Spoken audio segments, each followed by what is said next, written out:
በልዑል እግዚአብሔር ፊት መቆማችንን እናስተውል። መላ ሰውነታችንን በትምህርተ መስቀል 3 ጊዜ እናማትብ። በስመ አብ ወወልድ ወመንፈስ ቅዱስ አሐዱ አምላክ አሜን። በስመ አብ ወወልድ ወመንፈስ ቅዱስ አሐዱ አምላክ አሜን።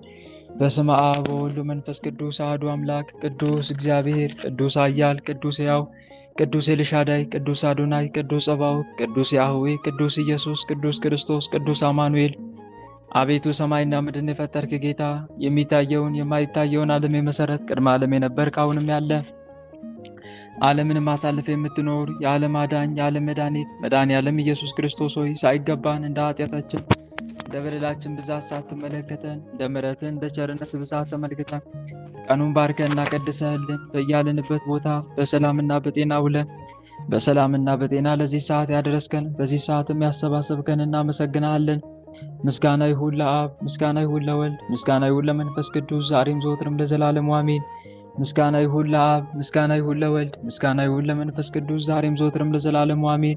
ምስጋና ይሁን ለአብ፣ ምስጋና ይሁን ለወልድ፣ ምስጋና ይሁን ለመንፈስ ቅዱስ ዛሬም ዘወትርም ለዘላለሙ አሜን። አቤቱ አምላካችንና መድኃኒታችን ፈጣሪያችን ልዑል እግዚአብሔር ሆይ ሳይገባን እንደ ኃጢአታችን እንደ በደላችን ብዛት ሳትመለከተን እንደ ምሕረትህና እንደ ቸርነት ብዛት ተመልክተህ ቀኑን ባርከንና ቀድሰህልን በያለንበት ቦታ በሰላምና በጤና ውለን በሰላምና በጤና ለዚህ ሰዓት ያደረስከን በዚህ ሰዓት የሚያሰባስብከን እንዲሁም እንደ ምሕረትህና እንደ ቸርነት ብዛት ስለ ተወዳጅ እናት ስለ መብርሃን ስለ ሁሉ ቅዱሳንም ጸሎትና ምልጃ ብለህ ቀሪውን ጊዜያችን እንድትባርክልን ከርኩሳን መናፍስት ከዲያብሎስ ፈተናም እንድጠብቀን ኃይለ አጋንንትን እንድታርቅልን ቅዱስ መንፈስንም እንድታሳደርብን በዲያብሎስና በሰራዊቱም ላይ እንድታሰለጥነን እኛ ኃጢአተኞችና በደለኞች ባሪያዎች በኃጢአታችን በበደላችን ብዛት ቅዱሱ ገናናው ስምን መጥራት ባይገባንም እንደ ምሕረትህ እንደ ቸርነት ብዛት እንዲያልን ወደ አንተ እንማጸናለን።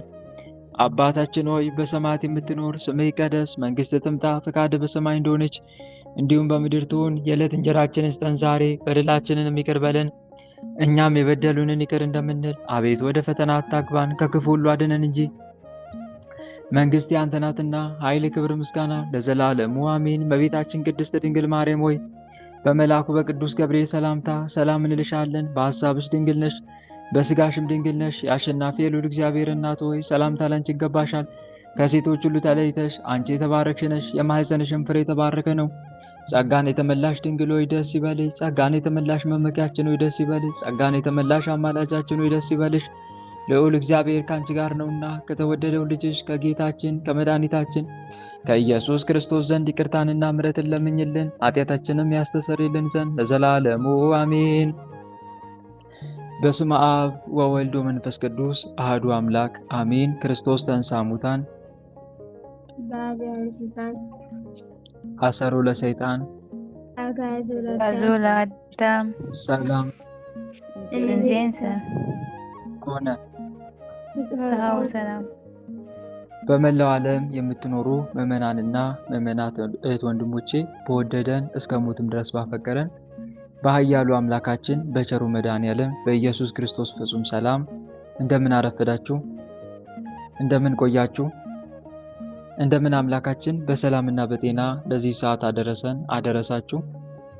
አሜን። እግዚአብሔር ይመስገን ብለን ቅዱሱ ገናናው ስሙን ጠርተን እንድናመሰግነው የፈቀደልን ሰማይና ምድርን የፈጠረ ጌታ የሚታየውን የማይታየውን ዓለም የመሰረተ ቅድመ ዓለም የነበረ አሁንም ያለ ዓለምንም አሳልፎ የሚኖር የዓለም መድኃኒት መድኃኔ ዓለም ኢየሱስ ክርስቶስ ቅዱሱ ገናናው ስሙ ከባሕርይ አባቱ ከአብ ስም ከባሕርይ ሕይወቱ ከመንፈስ ቅዱስም ጋር በእልፍ አእላፋት ቅዱሳን መላእክት በጻድቃን ሰማዕታት እርሱ በፈጠረው ፍጥረታት አንደበት ሁሉ ከአጽናፍ እስከ አጽናፍ ለዘላለም የተመሰገነ ይሁን አሜን። ሁላችንም እጅግ አድርገን የምንወዳት የምናከብራት የምንገዛላት የልባችን ብርሃን የመንገዳችን ፋና የሕይወታችን ተስፋ እማምላክ ወላዲት አምላክ ወለላይቱ ቅድስት ድንግል ማርያም ስሟ ከአጽናፍ እስከ አጽናፍ ለዘላለም የተመሰገነ ይሁን አሜን። እልፍ አእላፋት ቅዱሳን መላእክት ቅዱሳን ነቢያት ቅዱሳን ሐዋርያት ቅዱሳን ጻድቃን ሰማዕታት ሁሉም በየማዕረጋቸው ለዘላለም ክብራቸው ከፍ ከፍ ያለ ስማቸውም የተመሰገነ ይሁን አሜን። እህት ወንድሞቼ እንደ እግዚአብሔር መልካም ፈቃድ የዛሬው መርሐ ግብራችን ጀምረናል። በመጀመሪያ ግን እንኳን ለተወዳጇ እናታችን ለንጽሕተ ንጹሐን ለቅድስተ ቅዱሳን ለድንግል ማርያም ወራዊ መታሰቢያ ክብረ በዓል እንደዚሁም በዛሬቱ ቀን በወራዊም ሆነ በዓመታዊ ታስበው ለዋሉ ቅዱሳን በሰላምና በጤና አደረሰን አደረሳችሁ። አሜን። በእውነት የተወዳጇ እናታችን የንጽሕተ ንጹሐን የቅድስተ ቅዱሳን የድንግል ማርያም ረድኤትና በረከት በዛሬቱ ቀንም በወራዊም ሆነ በዓመታዊ ታስበው የዋሉ ቅዱሳን ሁሉ ረድኤታቸው በረከታቸው በእኛ ላይ ለዘላለም ይደርብን፣ አሜን። እህት ወንድሞቼ፣ እንደ እግዚአብሔር መልካም ፈቃድ የዛሬውን የስንክሳር ትምህርታችንን ጀምረናል። አሁን ቀጥታ የምንገባው ወደ ስንክሳር ነው። የነገውን የሚያዝያ 22ን ስንክሳር ወደ ማዳመጥ እንገባለን። ስንክሳሩን አዳምጠን እንመለስ። በስመ አብ ወወልድ ወመንፈስ ቅዱስ አሐዱ አምላክ አንድ አምላክ በሚሆን በአብ በወልድ በመንፈስ ቅዱስ ስም ሚያዝያ 22 በዚች ቀን ከግብፅ ደቡብ ከዕብቅ አውራጃ ከሆሪን ከተማ የከበረ አባት ይስሐቅ አረፈ። የዚህም ቅዱስ የአባቱ ስም አብርሃም የእናቱም ስም ሶስና ነው። ታናሽም ሆኖ ሳለ እናቱ ሙታ ብቻውን ያለ እናት አባቱ እያሳደገው ኖረ። ጥቂት ባደገም ጊዜ የአባቱን በጎች የሚጠብቅ ሆነ። አባቱም ሌላ ሚስት አገባ። በዚያ ወራትም ታላቅ ረሃብ ሆነ። የአባቱን ሚስት ትጠላው ነበረ። ከጥቂት በቀር እንጀራ አትሰጠውም። ያንኑም ሁል ጊዜ ለእረኞች ሰጥቶ እርሱ ግን እስከ ምሽት ይፈጽማል። ምሳውን ለእረኞች እንደሚሰጥና ሁል ጊዜ እስከ ምሽት እንደሚጾም አባቱ ሰምቶ እውነት እንደሆነ ሊያይ ወደ እርሱ ሄደ። ቅዱሱም ሕፃን የአባቱ መምጣት አውቆ በልብሱ 3 ጭቃ አድበልብሎ አሰረ። እንደታሰረ በሚያየው ጊዜ ለአባቱ አምባሻ እንዲመስለው ብሎ አባቱን በመጣ ጊዜ የልጁን ልብስ ፈቶ አየ። አምባሻም ሆነው አገኛቸው። የነገረውንም ሰው ምግቡን ለእረኞች ከሰጠ በዛሬቱ ቀን ይህ አምባሻ ከወዴት ተገኘለት ብሎ ጠየቀው። እርሱም በእውነት ሰጥቷል አለ። ሌሎችም ብዙዎች መጥተው በዚህ ነገር ምስክሮች ሆኑ። አባቱም አደነቀ፣ እግዚአብሔርንም አመሰገነ። ይህም ባደገ ጊዜ አባ ኤልያስ ወደሚባል ሰው ሂዶ መንኩሶ በዚያ እየተጋደለ ብዙ ዓመት ጊዜ በርኑቅ ወደ ገዳም ሄደ። ስሙ ዘካርያስ ከሚባል አረጋዊ ዘንድ በታላቅ ገድል ተጠምዶ ኖረ። አባቱም ያገኘው ዘንድ በሀገሮች ሁሉ ይዞር ነበር። በዚህ በበርኑቅ ገዳምን ባገኘው ጊዜ ከእርሱ ጋር እንዲመለስ አባቱ ለመነው። አይሆንም አለ። አባ ዘካርያስም ከአባቱ ጋር ይሄድ ዘንድ እስከሚያርፍም ከእርሱ ዘንድ እንዲኖር አዘዘው። ይህ ቅዱስም ከአባቱ ጋር ሄዶ እስከሚያርፍ ድረስ ከእርሱ ዘንድ ኖረ። አባቱም ባረፈ ጊዜ አባቱ የተወውን ገንዘብ ሁሉንም ለድሆችና ለምስኪኖች ሰጠ። ከከተማውም ጥቂት ራቅ ብሎ ለራሱ ታናሽ ማደሪያ ሰራ። በሰላም እስከሚያርፍባት ቀን ድረስ ያለማቋረጥ በበጎ ገድል በጾም በጸሎት በስግደት ኖረ። ባረፈ ጊዜም በመልካም ቦታ ኖሩት። ከዚያም ተሰወረ። ከብዙ ዘመናትም በኋላ እግዚአብሔር ሊገልጠው ወዶ በመቃብሩ ላይ መብራት ሲበራ እህል ለሚያጭዱ ሰዎች 3 ቀን ያህል ታየ። ላዩትም ወደ ቦታው ሲደርሱ ያ መብራት ከእርሳቸው ይሰወራል። በሁሉ ዘንድ እስቲሰማም እንዲሆኑ ኖረ። ከዚህም በኋላ በመቃብሩ ላይ እያበራ ያ መብራት ደግሞ ታያቸው። ሥጋውን በዚያ እንዳለ ሁለተኛ በሕልም ነገራቸው። ምዕመናንም አክብረው በግመል ጭነው ወደ አገሩ መካከል ወደ ሆሪን ወሰዱት። ነስሪን ከሚባል አገር መካከል ሲደርሱ ግመሉ በዚያ ተንበረከከ። እንዲነሳም መቱት። መነሳትንም እምቢ አለ። መኖሪያው በዚያ ይሆን ዘንድ የእግዚአብሔር ፈቃድ እንደሆነ አወቁ። በዚያም በስሙ ቤተ ክርስቲያን ሰርተው ሥጋውን በውስጡ አኖሩ። ከእርሱም ብዙ ድንቆች ታምራቶች ተገለጡ። ለእግዚአብሔር ምስጋና ይሁን፣ በረከቱም ከእኛ ጋር ለዘላለሙ ትኑር አሜን። ሰላም ለይስሐቅ አሲሮ ጽቡረ በአምሳል እንተረሰየ ህብስተ ለአርእዮ ኃይል ወእለ ረከቡ በድኖ በትምህርተ ማኅቶት ጽዱል አመፃንዎ ለወሲድ መንገለ ካል ደወል መካነ ስምረቱ በጽዮ አበየ ገመል። ቅዱስ እለእስክንድሮስ ሊቅ። በዚህችም ቀን የከበረ አባት የእስክንድርያ ሊቀ ጳጳሳት ለአባቶች ሊቃነ ጳጳሳት 19ኛ የሆነ እለእስክንድሮስ አረፈ። ስለ እርሱም ሐዋርያዊ አባት አትናቴዎስ እንዲህ አለ። አባቴ እለእስክንድሮስ ተቀምጦ ወንጌልን አያነብም፣ ቆሞ ያነባል እንጂ፣ ከእርሱ ጋራም ብርሃን አለ። ሁለተኛም ስለ እርሱ ሲናገር ወደ እርሱ እመምኔቶች መጥተው በእኛ ዘንድ 7 ቀን የሚጾሙ ደናግል አሉ፣ በእጆቻቸው ምን ሥራ አይሰሩም ብለው ነገሩት። እርሱም እህቶቼ ሆይ እኔ 2 ቀን እንኳ ከቶ አልጾምኩም፣ ፀሐይ እስኪገባም ቆይቼ አልበላውም። በልክ እበላለሁ፣ በልክም እጾማለሁ፣ በልክ በመጠንም እሰራለሁ። በልክ ይበሉ ዘንድ በልክም ይጾሙ ዘንድ በልክም ሥራ ይሰሩ ዘንድ ንገሯቸው፣ በበጎ ሥራ ሁሉ ይሰለፉ አለ። የዚህም ቅዱስ ወላጆቹ ደጎች ምዕመናን ናቸው። እርሱም በቤተ ክርስቲያን አገልግሎት ውስጥ ሆኖ ከታናሽነቱ ጀምሮ በውስጡ አደገ። አባ መክሲሞስ አናጉንስጢስነስ፣ አባት ዮናስ ዲቁና፣ ተፍጻሜተ ሰማዕት ጴጥሮስም ቅስና ሹመውታልና እርሱም ከታናሽነቱ ጀምሮ ንጹሕ ድንግል ነው። አባ ጴጥሮስ በሰማዕትነት የሚሞትበት ጊዜ ሲቀርብ በግዞት ቤት ሳለ ይህ እለእስክንድሮስና አኪላስ ከውግዘቱ ይፈታው ዘንድ ስለ አርዮስ ወደ እርሱ ገብተው ለመኑት። ስለ እርሱ አባ ጴጥሮስን ይማልዱለት ዘንድ ሁለቱን ለምኗቸዋልና። አባ ጴጥሮስ ግን በውግዘት ላይ ውግዘትን ጨመረበት። እንዲህም ብሎ ነገራቸው። የክብር ባለቤት ጌታዬ ኢየሱስ ክርስቶስ የተቀደደ ልብስ ለብሶ ተገለጸልኝ። ልብሴን አርዮስ ቀደዳት አለኝ። ይህም የባህሪ አንድነት የለያት ማለት ነው። ውግዘቱንም እንዲጨምርበት እርሱ አዘዘኝ። ደግሞ እንዲህ ገለጠላቸው። አኪላስ ሊቀ ጵጵስና እንዲሾም ከእርሱ በኋላም እለእስክንድሮስ እንደሚሾም አርዮስን እንዳይቀበሉት በምንም ሥራው እንዳይተባበሩት አዘዛቸው። አባ ጴጥሮስም ምስክርነቱን በፈጸመ ጊዜ አኪላስ ሊቀ ጵጵስና ተሾመ። የአባት ጴጥሮስንም ትእዛዝ ተላልፎ አርዮስን ከውግዘቱ ፈታው፣ ቅስናም ሾመው። ስለዚህም አኪላስ በመንበረ ሲመቱ ያለ 6 ወር አልኖረም፣ በድንገት ሞተ።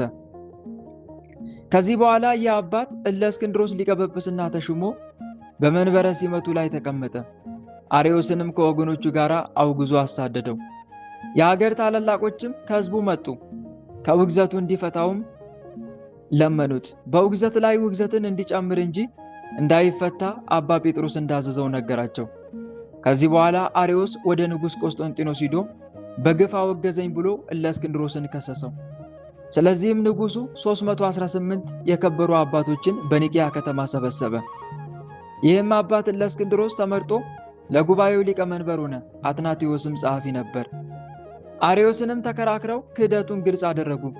ስለ ጌታችን ኢየሱስ ክርስቶስም ከአባቱ ከአብ ጋራ ከሕይወቱ ከመንፈስ ቅዱስም ጋራ በመለኮቱ ትክክል እንደሆነ አስረዱት። ከክህደቱ ባልተመለሰ ጊዜ አውግዘው ለይተው ከቤተ ክርስቲያን አሳደዱት። በአንድ ቃልም ጸሎተ ሃይማኖትን ከአባቶች ጋር ሰሩልን። ደግሞ በእርሳቸው ቤተ ክርስቲያን ለዘላለም የምትመራባቸው 20 ቀኖናን ሰርተው ወሰኑ። ከዚህ በኋላም ይህ አባት እለእስክንድሮስ ወደ መንበረ ሲመቱ ከድል ጋር ተመለሰ። በበጎ አጠባበቅም መንጋውን ጠበቀ። በወንጌላዊ ማርቆስ መንበርም 17 ዓመት ኖረ። በሰላምም አረፈ። በረከቱ ከእኛ ጋር ለዘላለም ትኑር። ለእግዚአብሔር ምስጋና ይሁን፣ አሜን። ሰላም ለሊቀ ጳጳሳት ዘእለእስክንድርያ ሀገር እለእስክንድሮስ ክቡር ዘበኒቅያ ከዊኖ ሊቀ ማህበር ጻራ ወአስማአ በቢለ ዝንቱ ነገር ውጉዝ አርዮስ በሰማይ ወምድር። በዚህችም ቀን የሐዲስ ማርቆስ የዕረፍቱ መታሰቢያ ሆነ። እርሱም በእስክንድርያ ለተሾሙ አባቶች 49ኛ ነው። ይህም አባት ከእስክንድርያ ሀገር ነው። እርሱም በሥራ ሁሉ ቅድስናውን ጠብቆ ኖረ። የተማረም አዋቂ ሆነ። ለወንጌላዊ ማርቆስም በስም 2ኛ ነው። አባ ዮሐንስም ዲቁና ሾመው። እጅግ መልካም ካህን ሆነ። መጽሐፍትን በሚያነብ ጊዜ በአንደበቱ ቅልጥፍና፣ በነገሩ ጣዕም የሚሰሙት ሁሉ ደስ የሚላቸው ሆኑ። ከዚያም አባ ዮሐንስ ከእርሱ ጋር አኖረው። በሊቀ ጵጵስናው ሥራ ሁሉ ሥልጣን ሰጠው። ያለ እርሱ ምክር አባ ዮሐንስ ምንም አይሰራም። ከዚህ በኋላ በአባ መቃርስ ገዳም የምንኩስና ልብስ አለበሰው። በዚያች የምንኩስና ልብስ በለበሰባትም ቀን ከቅዱሳን አረጋውያን አንድ ጻድቅ ሰው መጥቶ በእርሱ ላይ እንዲህ ብሎ በአሕዛብ ፊት ይህ ስሙ ማርቆስ የሚባል ዲያቆን በአባቱ በወንጌላዊ ማርቆስ ወንበር ሊቀመጣለሁ ብሎ ትንቢት ተናገረለት። የአባ ዮሐንስም የሚሞትበት ጊዜ ሲቀርብ አባ ማርቆስን ሊቀ ጵጵስና እንዲሾሙት ኤጲስቆጶሳቱን አዘዛቸው። በእርሱ መሾምም ደስ አላቸው። ከአባ ዮሐንስ ዕረፍት በኋላም ያለ ፈቃዱ ሾሙት። እርሱ ግን ከእርሳቸው ሸሽቶ ወደ አስቄጥስ ሄደ። ሰዎችንም ልከው አስረው ወደ መንበረ ሲመቱ አመጡት። ከዚህ በኋላም ጸጥ ብሎ ስለ አብያተ ክርስቲያን የሚያስብ ሆኖ የፈረሰውን አነጸ፣ ጠገነ። በዘመኑም የመናፍቃንን ጠባይ ከሕዝቡ ውስጥ አስወገደ። ይኸውም በግብፅ አገር የተገለጡ ለብቻቸውን ቤተ ክርስቲያን ሰርተው የሚኖሩ ናቸው። እርሱም አስተምሮ መክሮ መልሶ ከመንጋዎቹ ጋር አንድ አደረጋቸው። እግዚአብሔርም በዚህ አባት እጅ ድውያንን በመፈወስ አጋንንትን በማስወጣት ብዙ ድንቆች ምልክቶችንም ገለጠላቸው። ከእርሳቸውም አንዱን አስተውል፣ አንተ ያለ ፍርሃት በድፍረት ሥጋውና ደሙን የምትቀበል ባትሆን ይህ ባላገኘህም ነበር። ከእንግዲህ ከክፉ ሥራና ከአንደበትህ ከሚወጣ ከከንቱ ነገርም ሰውነትን ጠብቅ አለው። በዘመኑም በምዕራብ ያሉ እስላሞች ይሸጧቸው ዘንድ ብዙ ክርስቲያኖችን ከሮም ግዛት ውስጥ ማርከው ወደ እስክንድሪያ አመጧቸው። ይህም አባት እጅግ አዘነ። ከየገዳማቱና ከምዕመናን ብዙ ገንዘብ ለምኖ ከእስላሞች እጅ በ30,000 የወርቅ ዲናር ዋጃቸው።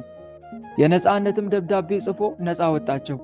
እንዲህም አላቸው፣ ወደ አገሩ መመለስ የሚሻ እኔ ስንቅ ሰጥቼ አሰናብተዋለሁ፣ ከእኔ ጋር መኖር የሚሻም ካለ እኔ ጠብቀዋለሁ አላቸው። የተመለሱ አሉ፣ ስንቅ ሰጥቶም ያሰናበታቸው አሉ። ከእርሱ ዘንድ የቀሩትንም ጠበቃቸው፣ አጋባቸውም። ከዚህ በኋላ ስለ መድኃኒታችን ቤተ ክርስቲያን አሰበ፣ አደሳትም። ሰይጣንም በአገር ውስጥ ሁከት አስነስቶ በእሳት አቃጠላት። ይህም አባት መልሶ ዳግመኛ አደሳት። የክብር ባለቤት ጌታችን ኢየሱስ ሊያሳርፈው በወደደ ጊዜ ጥቂት ታመመ። በፋሲካ በዓል በእሑድ ቀንም ወንጌላዊ ቅዱስ ማርቆስ ተገለጠለት። ለሚወዱት እግዚአብሔር ስላዘጋጀው ተላ ደስታ ነገረውና ሥጋውና ደሙን ከተቀበልክ በኋላ ታርፋለህ አለው። በነቃ ጊዜም እንዴት እንዳየ ከእርሱ ዘንድ ላሉ ኤጲስቆጶሳት ነገራቸው። ከዚያም የቅዳሴውን ሥርዓት ጀምሮ ቀድሶ ሥጋውን ደሙን ተቀበለ። በዚያን ጊዜም አረፈ። የሹመቱም ዘመን 20 ዓመት ሆነ። ለእግዚአብሔር ምስጋና ይሁን፣ በረከቱም ከእኛ ጋር ለዘላለሙ ትኑር አሜን። ሰላም ለማርቆስ ቤዛ ጽዋን ሕዝብ በ30 እልፍ ዲናራተ ወርቅ ሴተ ሐሳብ ፈለሰዮም ሀገረ ከብካብ በከመ ተበስረ እምኀበ ማርቆስ አብ ሀበይ ጸኖ እሴት ወድልው አስብ። በዚህችም ቀን የከበረ አባት አባ ሚካኤል የእስክንድርያ ሊቀ ጳጳሳት አረፈ። እርሱም ለአባቶች ሊቃነ ጳጳሳት 53ኛ ነው። ይህም ቅዱስ ጻድቅ መንኩሶ በአስቄጥስ በቅዱስ ዮሐንስ ገዳም አበምኔት ሆኖ ተሾመ። ከዚያም ያለ ፈቃዱ ወስደው በግድ ሊቀ ጵጵስና በእስክንድርያ ሀገር ላይ ኅዳር 24 ቀን ሾሙት። በሊቀ ጵጵስናውም ሥራ ተጠምዶ የሚጋደል ሆነ። እንደ ሐዋርያትም አጠባበቅ መንጋውን ጠበቀ። ታላቁ ጾምን በደረሰ ጊዜ ወደ አስቄጥስ በዚያ ሊጾም ወጣ። ከመሾሙ በፊት በዚያ ገዳም ውስጥ በብሕትውና ሆኖ መጠመዱንና የቀድሞ መጋደሉን አሰበ። ወደ ጌታችንም እንዲህ ብሎ ለመነ። አቤቱ እኔ በብቸኝነት መኖርን እንደምሻ አንተ ታውቃለህ። ለዚህች ለተሾምኩባትም ሹመት ችሎታ የለኝምና የምትገባኝም አይደለችምና በይቅርታም ብዛት ነፍሴን ወስደ ከዚህ ድካም ታሳርፈኝ ዘንድ እለምንሃለሁ። ጌታም ልመናውን ተቀበለ። ከፋሲጋ በዓል በኋላ በፍቅር አንድነት አረፈ። የሹመቱም ዘመን 2 ዓመት ከ5 ወር ነው። ለእግዚአብሔር ምስጋና ይሁን፣ በረከቱም ከእኛ ጋር ለዘላለሙ ትኑር አሜን። ሰላም ለሚካኤል እንተ በጻዕ መርሶ እምነ ሁከት ወረሃ ተከውሶ ክብረ ዓለም ጸሊአ ወእበየ ዘተጰጵሶ በከመ ጸለየ ወአስጠብቆ ያገሶ እግዚአብሔር ዮም ተመጠወ ነፍሶ። በዚችም ቀን አባታችን ተክለ ሃይማኖት ከኢትዮጵያ ወደ ኢየሩሳሌም ወርዶ ከከበሩ ቦታዎችና ከሊቀ ጳጳሳት ከአባ ሚካኤል በረከትን ተቀበለ። የሁለቱ ቅዱሳን በረከትም ከእኛ ጋር ለዘላለም ትኑር አሜን። ሚያዝያ 22 ቀን የሚከበሩ ዓመታዊ የቅዱሳን በዓላት፣ አንደኛ ጻድቁ አባታችን አቡነ ተክለ ሃይማኖት፣ ሁለተኛ ቅዱስ እለእስክንድሮስ ሊቅ አርዮስን ያወገዘ፣ ሦስተኛ አባ ይስሐቅ ጻድቅ፣ አራተኛ አባ ማርቆስ አዲስ፣ አምስተኛ አባ ሚካኤል ዘኢየሩሳሌም፣ ስድስተኛ አባ ሚካኤል ዘእስክንድርያ። ወር በገባ በ22 የሚከበሩ ወራዊ ቅዱሳን በዓላት፣ አንደኛ ቅዱስ ኡራኤል ሊቀ መላእክት፣ ሁለተኛ ቅዱስ ሉቃስ ወንጌላዊ፣ ሦስተኛ ቅዱስ ደክሲዮስ የእመቤታችን ወዳጅ፣ አራተኛ አባ አንጦኒዮስ አበ መነኮሳት፣ አምስተኛ አባ ጳውሊ የዋህ። ንጉሡ ኦዚያን በሞተበት ዓመት እግዚአብሔርን በረዥምና ከፍ ባለ ዙፋን ላይ ተቀምጦ አየሁት። የልብሱም ዘርፍ መቅደሱን ሞልቶት ነበር። ሱራፌልም በዙሪያው ቆመው ነበር። ለእያንዳንዱም 6 ክንፍ ነበረው። በሁለቱ ክንፎቻቸው ፊታቸውን ይሸፍኑ ነበር፣ በሁለቱም ክንፎቻቸው እግሮቻቸውን ይሸፍኑ ነበር፣ በሁለቱም ክንፎቻቸው ይበሩ ነበር። አንዱም ለአንዱ ቅዱስ ቅዱስ ቅዱስ የሰራዊት ጌታ እግዚአብሔር፣ ምድር ሁሉ ከክብሩ ተሞልታለች እያለ ይጮህ ነበር። ትንቢተ ኢሳይያስ ምዕራፍ 6 ቁጥር 1-4። ጌታ ሆይ ከብልጽግናቸው ብዛት የተነሳ ብዙ መባ ካገቡት ይልቅ የድሃይቱን አነስተኛ መባ እንደተቀበልን ለሁል ጊዜ የሚያገለግሉ አእላፍ መላእክትን እያሳሰብን በችግራችን ጊዜ የምናቀርብልን ምስጋና ተቀበል። እናንተም ቅዱሳን ነቢያት፣ የወንጌል ሰባኪያን ሐዋርያት፣ ሰማዕታትና ጻድቃን፣ ትጉሃን መላእክት፣ ፍጹማን ደናግል እንዲሁም ደጋጎች መነኮሳት ሆይ ልጅ አዋቂ ሳይለይ የምንሰባሰብበትን ጉባኤያችንን ባርኩልን። ይህን መጽሐፍ ወረቀት አዘጋጅቶ ብራና ደምጦ የጻፈውና አጻፈውም ከግዕዝ ወደ አማርኛ የተረጎመውን ቃለ ንባቡን በእርጋታ መንፈስና በተመስጦ ሕሊና ያነበበውን ያዳመጠውን በደለኛን ሁሉ የምታስምር የጌታ እናቱ በማርያም ጸሎት ኢየሱስ ክርስቶስ በአንድነት ይማረን፣ አሜን። የሰማነውን አምላካችን ልዑል እግዚአብሔር በልቦናችን ጽላት ላይ ጻፍልን፣ በአእምሯችንም ላይ ይቅረጽልን። ቸሩ መድኃኔዓለም ከቅዱሳኑ ረድኤትና በረከትን ያሳትፈን፣ በምልጃቸውም ከኃጢአታችን ያንጻን፣ ከበደላችንም ይጠበን። የስሙ ቀዳሽ የመንግስቱን ወራሽ ለመሆን ያብቃን። ልባችንንም ለጽድቅ ሥራ ያነሳሳልን፣ ወደ ቀናውና ወደ ምሕረት ጎዳናውም ይምራን፣ ፍጻሜያችንንም ያሳምርልን፣ አሜን። አባታችን ሆይ በሰማያት የምትኖር ስምህ ይቀደስ፣ መንግሥትህ ትምጣ፣ ፈቃድህ በሰማይ እንደሆነች እንዲሁም በምድር ትሁን። የዕለት እንጀራችንን ስጠን ዛሬ፣ በደላችንንም ይቅር በለን እኛም የበደሉንን ይቅር እንደምንል፣ አቤት ወደ ፈተና አታግባን ከክፉ ሁሉ አድነን እንጂ መንግሥት ያንተ ናትና ኃይል፣ ክብር፣ ምስጋና ለዘላለሙ አሜን። እመቤታችን ቅድስት ድንግል ማርያም ሆይ በመልአኩ በቅዱስ ገብርኤል ሰላምታ ሰላም እንልሻለን። በሐሳብሽ ድንግል ነሽ፣ በሥጋሽም ድንግል ነሽ። የአሸናፊ የልዑል እግዚአብሔር እናት ሆይ ሰላምታ ላንቺ ይገባሻል። ከሴቶች ሁሉ ተለይተሽ አንቺ የተባረክሽ ነሽ፣ የማኅፀንሽም ፍሬ የተባረከ ነው። ጸጋን የተመላሽ ድንግል ሆይ ደስ ይበልሽ። ጸጋን የተመላሽ መመኪያችን ሆይ ደስ ይበልሽ። ጸጋን የተመላሽ አማላጃችን ሆይ ደስ ይበልሽ። ልዑል እግዚአብሔር ከአንቺ ጋር ነውና ከተወደደው ልጅሽ ከጌታችን ከመድኃኒታችን ከኢየሱስ ክርስቶስ ዘንድ ይቅርታንና ምሕረትን ለምኝልን ኃጢአታችንም ያስተሰርይልን ዘንድ ለዘላለሙ አሜን። ምዕመናንና ምዕመናት ወንድሞቼ የዕለቱን የሚያዝያ 22ን ስንክሳር አዳምጠን ተመልሰናል። አሁን ቀጥታ የምንሄደው ለተወሰነ ጊዜ ከስንክሳሩ ምን እንደተማማርን የምንመለከት ይሆናል። ቅድም ስንክሳሩ ላይ እንደሰማችሁት በሚያዝያ 22 ቀን ታስበው ከሚሉ ቅዱሳን መካከል ከሆሪ አውራጃ የሆነ ከሆሪን ከተማ የከበረ አባት ይስሐቅ ያረፈበት ቀን ነው። ከደቡባዊ ግብጽ ማለት ነው። የዚህ ቅዱስ የአባቱ ስም ቅድም እንደሰማችሁት አብርሃም፣ የእናቱ ስም ደግሞ ሶስና ይባላል። ታናሽም ሆኖ ሳለ እናቱ ሶስና ሞታ ብቻውን ያለ እናት አባቱ እያሳደገው ኖረ። ጥቂት ባደገ ጊዜ አባቱ በጎችን እንዲጠብቅ አደረገው። ከዛ በኋላ ሌላ ሚስት አገባ። ያችኛዋ ሚስት ግን የአባቱ ወይም የእንጀራ እናቱ ግን አጥብቃ ትጠላው ነበረ። ጥቂት ምግብ ብቻ እየሰጠችው ታሰናብተው ነበረ፣ ወደ እረኝነቱ ማለት ነው። እሱ ግን እስከ ማታ ድረስ ይጾም ነበረ። የሰጠችውን እንጀራ አይበላም፣ ለነዳያን ይመጸውተው ነበረ። ከዛ በኋላ እሱ እስከ ማታ ጾሞ ወደ ቤቱ ይገባ ነበረ። አስቡት፣ በልጅነቱ እንደዚህ አይነት የትሩፋት ስራ መጀመሩ የሚደነቅ ነው። መጽሐፍ ቅዱስ ሰው በታናሽነቱ ቀንበር ቢሸከም መልካም ነው ተብሎ እንደተጻፈልን ማለት ነው። ሰቆቃወ ኤርምያስ ምዕራፍ 3 ቁጥር 27 ላይ። እናም ይሄ ቅዱስ ከልጅነቱ ትሩፋትን መጀመረ፣ በራሱ እስከ ማታ ድረስ መጾም ጀመረ። ከዚህ ቅዱስ ሁለት ነገር እንማራለን። አንደኛ ትሩፋትን መጀመር ወይም ደግሞ በትሩፋት ህይወት መኖር። ጾም በነገራችን ላይ ከባለ 50 ውጪ ከባለ 50 እና ከቅዳሜና እሑድ ውጪ ጾም በራሳችን በትሩፋት መጾም እንችላለን። ብንጾም በራሳችን እንደዚሁም ደግሞ ከቀኖና ስግደት ውጪ ከንስሐ ቀኖና ስግደት ውጪ በራሳችንም አብዝተን መስገድ እንችላለን። ታዲያ ይህን በምናደርግበት ጊዜ በጸጋ ላይ ጸጋ ነው የምናተርፈው እንጂ ምንም የምንጎዳው ነገር የለም። በጸጋ ላይ ጸጋ እንጨምራለን ወይም ከጌታችን እንቀበላለን። እና እህት ወንድሞቼ በራሳችን ፈቃድ ትሩፋት ወደንና ፈቅደን የምንሰራው ከእግዚአብሔር ዘንድ ጸጋን እንዲሰጠን ያደርጋል። በእግዚአብሔር ፊት ሞገስና ክብር እንድናገኝ ያደርገናል።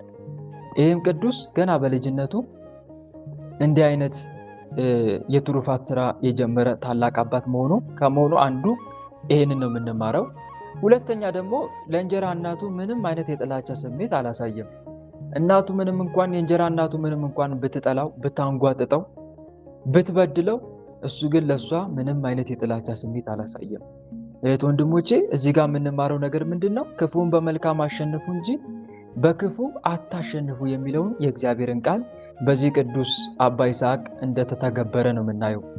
ስለዚህ እህት ወንድሞች ክርስቲያን የመጥላት መብት የለውም የመጠላት እንጂ። ማንንም ቢሆን ልንጠላ አልተፈቀደልንም። ጠላቶቻችሁን ውደዱ፣ የሚረግሟችሁን መርቁ እንጂ አትርገሙ። ደስ ከሚላቸው ጋር ደስ ይበላችሁ፣ ከሚያለቅሱም ጋር አልቅሱ። እርስ በርሳችሁ በአንድ ሐሳብ ተስማሙ። የትዕቢትን ነገር አታስቡ፣ ነገር ግን የትሕትናን ነገር ለመስራት ትጉ። ልባሞች የሆናችሁ አይምሰላችሁ፣ ለማንም ስለ ክፉ ፈንታ ክፉን አትመልሱ። ቢቻላችሁስ በእናንተ በኩል ከሰው ሁሉ ጋር በሰላም ኑሩ ተብሎ ነው የተጻፈው። የሐዋርያው ቅዱስ ጳውሎስ መልእክት ወደ ሮሜ ሰዎች ምዕራፍ 12 ቁጥር 14 እስከ 18 ላይ። ስለዚህ ወንድሞቼ ጠላቶቻችንን ወዳጅን ብትወድ አትደነቅም። ይልቅንስ የምትደነቀው ጠላትን መውደድ ስትችል ነው። ጠላቶቻችሁን ውደዱ፣ ወዳጁንማ ኃጢአተኞችም ይዋደዳሉ ብሎ ቸሩ መድኃኔዓለም በወንጌል ላይ ተናግሯል። የሉቃስ ወንጌል ምዕራፍ 6 ላይ። ነገር ግን ጠላቶቻችሁን ውደዱ፣ የሚወዷችሁንማ ብትወዱ ምን ምስጋና አላችሁ? ኃጢአተኞች ደግሞ የሚወዷቸውን ይወዳሉና ይላል ሉቃስ ወንጌል ምዕራፍ 6 ቁጥር 31 ላይ። ስለዚህ ወንድሞቼ የክርስቲያን ብርታቱ የክርስቲያን ጠንካራነቱ የሚታየው ጠላቱን ሲወድ ነው። ስለዚህ የኛም ጥንካሬያችን የሚፈተሸው ጠላቶቻችን መውደድ ስንችል ነው። መንፈሳዊ ሰው ሌላውን ሰው ለማሸነፍ አይተጋም። ክፉ ሰዎችን እንጂ ክፉ መናፍስትን እንጂ ክፉ ሰዎችን ሊያሸንፍ አይፈልግም። ከሁሉም በላይ ደግሞ ራሱን እንጂ ሰዎችን ለማሸነፍ አይተጋም። የመንፈሳዊ ሰው ውጊያ ከዲያብሎስና ከርኩሳ መናፍስት ከጨለማ ዓለም ገዦች ጋር እንጂ ከደምና ከስጋ ጋር አይደለም። ከደምና ከስጋ ጋር አይደለም። ስለዚህ ወንድሞቼ የሚታዩ ነገሮች የኛ ጠላቶች አይደሉም። የሚታዩ ሰዎች የኛ ቀንደኛ ጠላት ዲያብሎስ ነው። በስጋ ያሉትና ጠላት የሆኑን ወገኖቻችን ፈቃዱን በልባቸው ላይ የሚዘራባቸው የዲያብሎስ ፈቃድ ተሸካሚዎች እንጂ ጠላት አይደሉም። ስለዚህ ወንድሞች በሕይወት ዘመናችን ማንንም ከሰው ወገን ማንንም ጠላት አድርገን እንዳንፈርጅ ከሰው ወገን ማለት ነው። የሰው ጠላት የለንም፣ የዲያብሎስና የሰራዊቱ እንጂ። እና አንድ መረዳት ያለብን ነገር ይሄንን ነው ማለት ነው። ከዚህ ቅዱስ የምንማረው ይሄ ነው። ሌላው ይሄ ቅዱስ በእንደዚህ አይነት በጾም ትሩፋት ሳለ አባቱ ልጅየው ምግቡን እየበላ ሳይሆን እየመጸወተው ወይም ደግሞ ለተቸገሩ እየሰጠ እንደሆነ ደረሰበት። ይህን ነገርማ ያለበት ድረስ ቦታ ሄጄ አጣራለሁ ብሎ አባቱ ልጅ ወዳለበት መጣ። ምግብን አሳየኝ። አባቱ እየመጣ መሆኑን ሲሰማ ልጅየው ምንድን ያደረገው? እስቲ ከእናንተው ልስማ። ስንክሳሩን አብረን የሰማነው አይደል?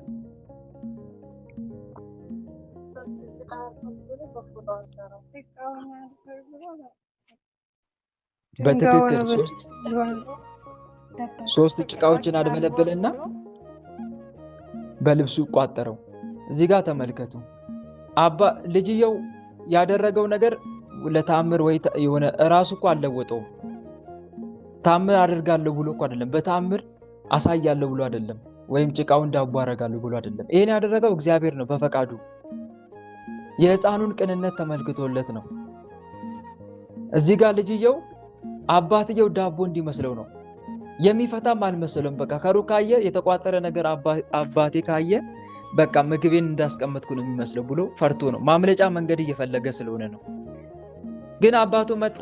እስቲ ፈታ አሳየኝ አለው። ፈቶ ሲያሳየው ምን ሆኖ ተገኘ? አምባሻ ትኩስ ህብስት ሆኖ ተገኘ። ከዛ በኋላ ሰራተኞቹን አጠገቡ ያሉትን ጓደኞችን ጠየቃቸው። እንዴ ሰጥቷል፣ ለሌሎች ሰጥቷል አልተባለም እንዴ?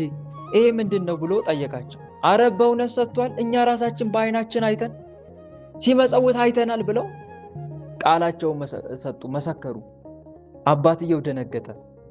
እግዚአብሔር አምላክ ከልጅየው ጋር እንዳለ አሰበ፣ ተረዳ። አምላኩ ፈጣሪውን መድኃኔዓለምንም አመሰግነው። እና እህት ወንድሞቼ እዚህ ጋር የምንረዳው ነገር ምንድነው? እኛ ፈጣሪን ደስ የሚያሰኝ ስራ ስንሰራ እሱ ደግሞ የምንጨነቅበትን ነገር ምን ያደርግልናል? ያቃልልልናል። አያችሁ አይደል? ልጅየው በጣም የሰጋው ምንድነው? አባቴ ይገርፈኛል፣ ይመታኛል፣ ይቆጣኛል ብሎ ነበረ። እግዚአብሔር ደግሞ ይህንን የልጅየውን ትሩፋቱን ወዶለታል፣ ተቀብሎታልና የእሱን ንጽህና የልቡን ንጽህና ተመልክቶ እግዚአብሔር አምላክ በካህሊነቱ ያንን ጭቃ ዳቦ አደረገለት።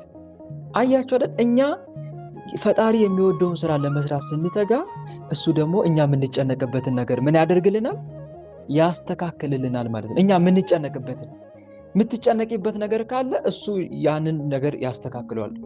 እና አንድ የምንማረው ትምህርት ይሄንን ነው ማለት ነው። ከዛ ይሄ ቅዱስ አደገ። ካደገ በኋላ ወደ ገዳም ሄዶ በዛ መጋደል ጀመረ። አንድን አባት እስኪሞት ድረስ እያገለገለው ተስፋ ሳይቆርጥ ወይም ሳይሰላች በሚገባ አገለገለው። እሱ ሲያርፍ ደግሞ ሌላ አባት ጋር ሄደ። የሚመክርና የሚመራ የሌላቸው ሰዎች እንደ ዛፍ ቅጠል ረግፈው ይቀራሉ ይላሉ አበው። እውነት ነው። ይህም አባት ለምንድነው ወደ አረጋውያን አባት ጋር የሚሄደው? ከገድላቸው እንዲማር፣ ከትሩፋታቸው እነሱ እንዴት አድርገው ሰይጣንን ድል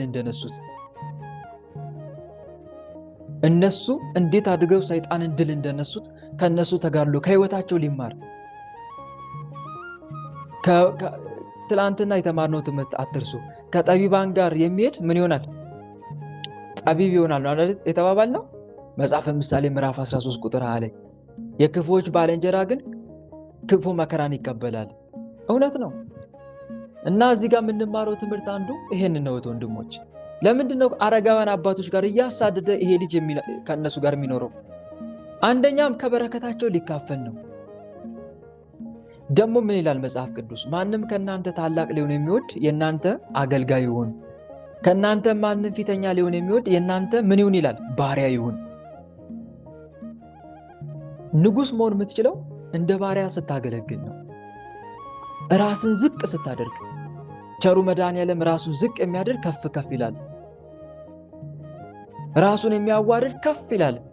ራሱን ከፍ የሚያደርግ ግን ይዋረዳል ይላል። ራስን ዝቅ አድርገ ስታገለግል እግዚአብሔር አምላክ ያንተን መዋረድ አይቶ አንተን ከፍ ያደርጋል። ለስም አጠራሯ ክብር ምስጋና ይግባትና የዛሬዋ እመቤታችን ወለላይቱ የባሪያውን ውርደት ተመልክቷልና አይደል ያለችው እመቤታችን? የባሪያይቱን ውርደት ተመልክቷል።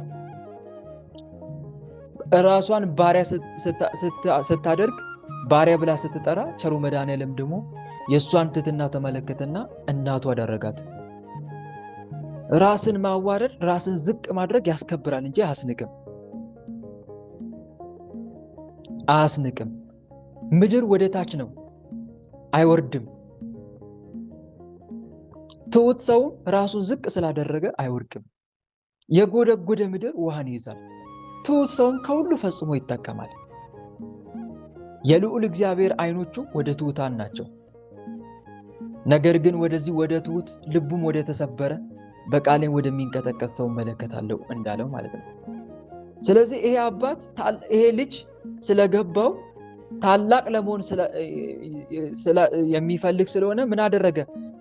የታላላቆች ባሪያ አደረገ ራሱን። የታላላቆች ባሪያ። አያችሁ አይደለ ወንድሞች? የቸሩ መድኃኔዓለምን ቃል እንዳትረሱ። የማቴዎስ ወንጌል ምዕራፍ 20 ቁጥር 26 ማንም ከናንተ ታላቅ የሚወድ የናንተ አገልጋይ ይሁን፣ ከናንተ ማንም ፊተኛ ሊሆን የሚወድ የናንተ ባሪያ ይሁን። ከሱ ነው የተማርነው ትሕትናን። ከመድኃኔዓለም ከራሱ ዝቅ ብሎ ጌታና መምህር ነኝ፣ ጌታና መምህር ሆኜ ሳለው የናንተ እግር አጠብኩ እንዳለው የሰማይና የምድር ፈጣሪና ንጉስ ሆኖ ሳለ የባሪያዎቹን የሐዋርያትን እግር አጠበ። እና ምንድነው ጌታ እያስተማረን ያለው? ራስን ዝቅ ማድረግ መዋረድ አይደለም፣ ወይም ደግሞ የሚያስንቅ ነገር አይደለም፣ ከፍ የሚያደርግ እንጂ። እና ወንድሞቼ አባ እንጦንስ ያለ የሰጠንን ምክር እንዳንረሳ። ምን አለ? ወንድሞች ሆይ በሄድክበት ቦታ ሁሉ በወንድሞች መካከል ታናሽ በመሆን አገልግላቸው ብለው ተናግረዋል። በሄድክበት ቦታ ሁሉ በወንድሞች መካከል ታናሽ በመሆን አገልግላቸው። የከበሬታ ወንበሮችን ለሚወዱ ሰዎች ተውና አንተ ወደ ታች ዝቅ ብለህ ተቀመጥ። ሰምታችኋል አይደል? የከበሬታ ወንበሮችን ለሚወዷቸው ሰዎች ተውና አንተ ወደ ታች ዝቅ ብለህ ተቀመጥ። ተገልጋይ መሆን አትፈልግ፣ አገልጋይ ሁን። ራስን ዝቅ አድርገህ ሌሎች የሆነ ምግብ የሚያቀርብላቸው ሲጠባበቁ አንተ ግን በዛ ሰዓት ምግብ አቅራቢ ሁን። ለመብል ተሰናርተህ የምትቀመጥ ሳይሆን ምግብ አቅራቢ ሁን። ሌሎች እግራቸውን የሚያጥባቸው ሲጠባበቁ አንተ ደግሞ ተነስተህ ብድግ ብለህ ተነስተህ እግራቸውን እጠብ። ሌሎች ለመናገር ሲቸኩሉ ልናገር ሲሉ ሲጣደፉ አንተ ግን ዝምተኛ ሁን። የሌለ እስኪመስል ድረስ ልጁ የለም እንዴ እስክትባል ድረስ ጸጥ ብለህ አዳምጥ። የእውነቴን ነው የምልህ፣ ከጠያቂዎቹ በላይ አንተ እውቀት ሸምተህ ነው ወደ ቤት የምትገባው። ዝም ብለህ አዳምጥ። በነገሮች ሁሉ አትቸኩል፣ ራስን ዝቅ። ሌሎች ሰልፍ ሲይዙ አንደኛ እኔ እሰለፋለሁ፣ እኔ ሁለተኛ ሶስተኛ ሲባባሉ አንተ ግን መጨረሻ ላይ ተሰልፍ። የሮጠ ሁሉም ይቀድም አይደለም፣ ያዘገመ ሁሉም ወደ ኋላ የሚቀር አይደለም። ስለ ሮጥክ አትቀድምም፣ ስላዘገምክም አትቀርም። ስለዚህ ወንድሞች ታላቅ ለመሆን የሚፈልግ ካለ ራሱን የሁሉ ባሪያ አድርግ የሚለውን ነው የምንማረው ከዚህ ቅዱስ ሕይወት ማለት ነው። እና ራሱን ዝቅ አደረገ። አንዱ አባት ሲያርፍ ወደ ሌላው አባት ደግሞ ሄደ። አባቱ ግን በጣም በሚያሳዝን ሁኔታ ልጅየው ጥሎት ከመነኮሰ በኋላ እድሜ ልኩን እየተንከራተተ ነው፣ እየፈለገው ነው። ልጄ የት ገባ? እስቲ ሳሉት በሊናችሁ። ከባድ እኮ ነው። አንድ ልጅ ካለው ወላጅ በጣም አስቸጋሪ ነው። በነገራችን ላይ ወደ ምናኔ ሕይወት ወደ ምንኩስና ስትገቡ ወደ ገዳም ለወላጆች ማን አላቸው ተብሎ ይጠየቃል። እንደዚህ ተብሎ ሲጠየቅ እስቲ የትኛው መንፈሳዊ ፊልም ላይ አያችሁ? ልፈትሻችሁ እስቲ። መንፈሳዊ ፊልም እየተመለከታችሁ ነው? አንተ ብቻ ነህ ወይስ ሌላም ሰው አለ ተብሎ የተጠየቀ አባት እስቲ ካያችሁት መንፈሳዊ ፊልም ማን ነበር? ማን ነበር? የሚያስታውስ የለም። አትመለከቱ ማለት ነው መንፈሳዊ ፊልም። ዝምተኛ መነኩሴ ቃልዎት ያሰማልን። እውነት ነው። ዝምተኛው መነኩሴ አባ ዮስጦስ፣ አባ ዮስጦስም ተጠይቀዋል። አባ ዮስጦስ በተለይ ማን አንተ ብቻ ነህ ወይስ ለቤተሰቦች ሌላ ሰው አለ ተብለው እየተጠየቁ ነበረ። እና ምን ለማለት ፈልጌ ነው፣ ይህም ታሳቢ ሊደረግ ይገባል። በተለይ እናትና አባት የሚጦራቸው ከሌለ አንድ ብቸኛ ልጅ ከሆነ አበምኔት የገዳሙ አበምኔት አያመነኩስም። ወላጆች ማንም የላቸው። ምክንያቱም ያማርራሉ ወላጆች። ብቻችን ጥሎን ሄደ። ብዙ ጊዜ ይሄ ከባድ ነው። ሲጀመርም አይደረግም። በነገራችን ላይ ለቤተሰብ አለማሰብም ጭምር ስለሆነ ማለት ነው። አለማሰብም ጭምር ስለሆነ እና እህት ወንድሞቼ ምን ለማለት ፈልጌ ነው፣ አባት አሁን በነገራችን ላይ ይሄ ልጅ የታየው ነገር ምንድነው ከተባለ የአምላኩ ፍቅር ነው። በህሊናው በልቡ የሚንቀለቀለው የአምላኩ ፍቅር ነው። ስለዚህ የአምላኩን ፍቅር አስቦ እሱ ወደ ምናኔው ዓለም ሄዷል። እዚህ ጋር ግን አንድ ልንረሳው ማይገባ ነገር ምንድነው? ቸሩ መድኃኔዓለም የተናገረውን ቃል ነው። ሉቃስ ወንጌል ምዕራፍ 14 ላይ የተጻፈው ቃል ከኔ ይልቅ አባቱ ወይም እናቱን የሚወድ ለኔ ሊሆን አይገባውም። ከኔ ይልቅም ወንድ ልጁን ወይም ሴት ልጁን የሚወድ ለኔ ሊሆን አይገባውም። መስቀሉን የማይዝ በኋላም የማይከተለኝ ለኔ ሊሆን አይገባውም። ይሄንን ቃል አስቦ ነው የቅዱስ ሄደው፣ ሌላ ነገር አይደለም። ይሄንን አስቦ ወደ ምናኔው ዓለም ሄደ። ግን አባቱ እየተንከራተተ ነው። አንድያ ልጄ የት ሄደ? የት ገባ? የት ነው አንድያ ልጄ? አስቡት፣ እድሜ ልኩን ሲንከራተት መኖር።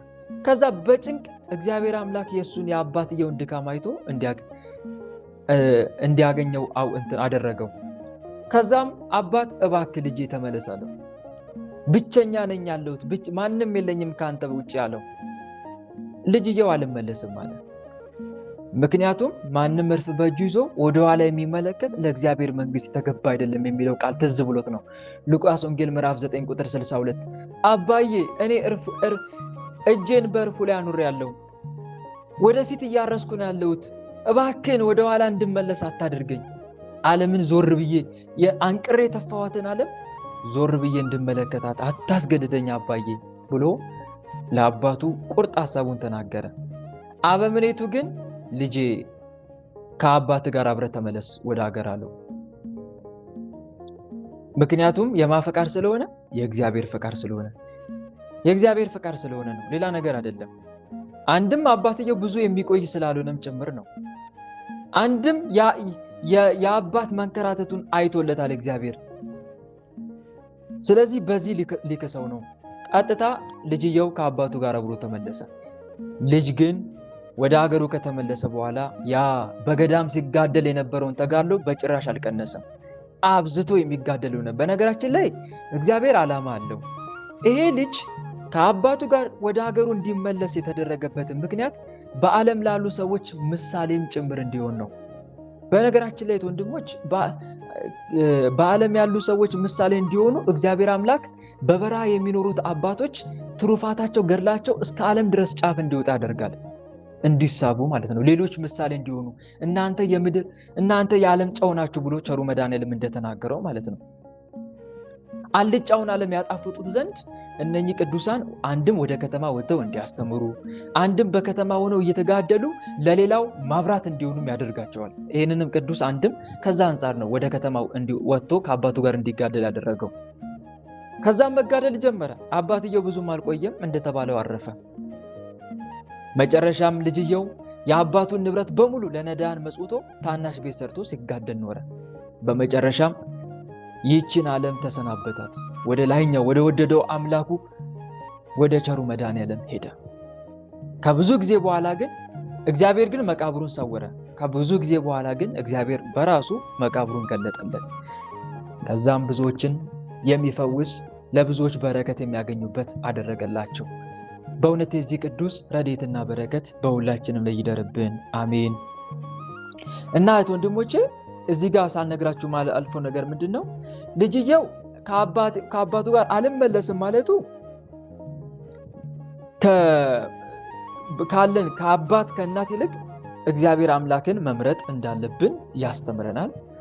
ለአበምኔቱ ታዞ መውጣቱ ደግሞ ለበላዮቻችን መታዘዝ እንዳለብን ያስተምረናል። መታዘዝ የቅዱሳን ሁሉ ምግባቸው፣ በእርሷም ወደ ፍጹምነት የሚደርሱባት መንገድ ናትና። መታዘዝ ሕይወት ሲሆን አለመታዘዝ ሞት ነውና። መታዘዝ የጠላትን የጋሉ ፍላጻዎች የሚያቀዘቅዝ ነውና። መታዘዝ ማለት ስለ እግዚአብሔር ሲሉ የራስን ፈቃድ መቅበር ማለት ነው። ምን ማለት ነው? ንገሩኝ እስቲ። ምን ማለት ነው አልኳቸው? በትክክል መታዘዝ ማለት ስለ እግዚአብሔር ሲሉ የራስን ፈቃድ መቅበር ማለት ነው። እናም ይህም ቅዱስ ስለ እግዚአብሔር ሲል የራሱን ፈቃድ ቀብሮ ለአበምኔቱ ታዞ ወጣ እና አንድ የምንማረው ትምህርት ይህንን ነው ማለት ነው። በእውነት የዚህ ቅዱስ ረድኤትና በረከት በሁላችንም ላይ ይደርብን፣ አሜን። ሌላው በዛሬቱ ቀን ካረፉት ቅዱሳን መካከል ቅዱስ እለእስክንድሮስ ሊቅ ይገኝበታል። ቅዱስ እለእስክንድሮስ ከደጋግ ቤተሰቦች የተወለደ ታላቅ አባት ነው። ሀገሩ እስክንድርያ ሲሆን የተፍጻሜተ ሰማዕት ቅዱስ ጴጥሮስ ደቀ መዝሙር ነው። አርዮስና አኪላስ አብረው ተምረዋል ከእለእስክንድሮስ ጋር ማለት ነው። አርዮስም አብሮ ተማሪ ጓደኛ ነበረ፣ የትምህርት ቤት ጓደኛ። ስለ አርዮስ ኑፋቄ መምህሩ ስለነገረው አኪላስ ከግዝቱ ከፈታ በኋላ በ6 ወሩ ተቀሰፈ። ከዚያም እሱ ተሹሞ አርዮስን አወገዘው። የሀገርና የቤተ መንግስት ሰዎች ቢለምኑት መምህር ነግሮኛልና በበር የወጣውን ማን በእልፍኝ ያገባዋል ብሎ በግዝት ላይ ግዝት ጨመረበት። አርዮስንም ከቤተ ክርስቲያን ሰደደው። በዚህም ምክንያት የኒቂያ ጉባኤ በሱ አፈ ጉባኤነት ተካሄደ።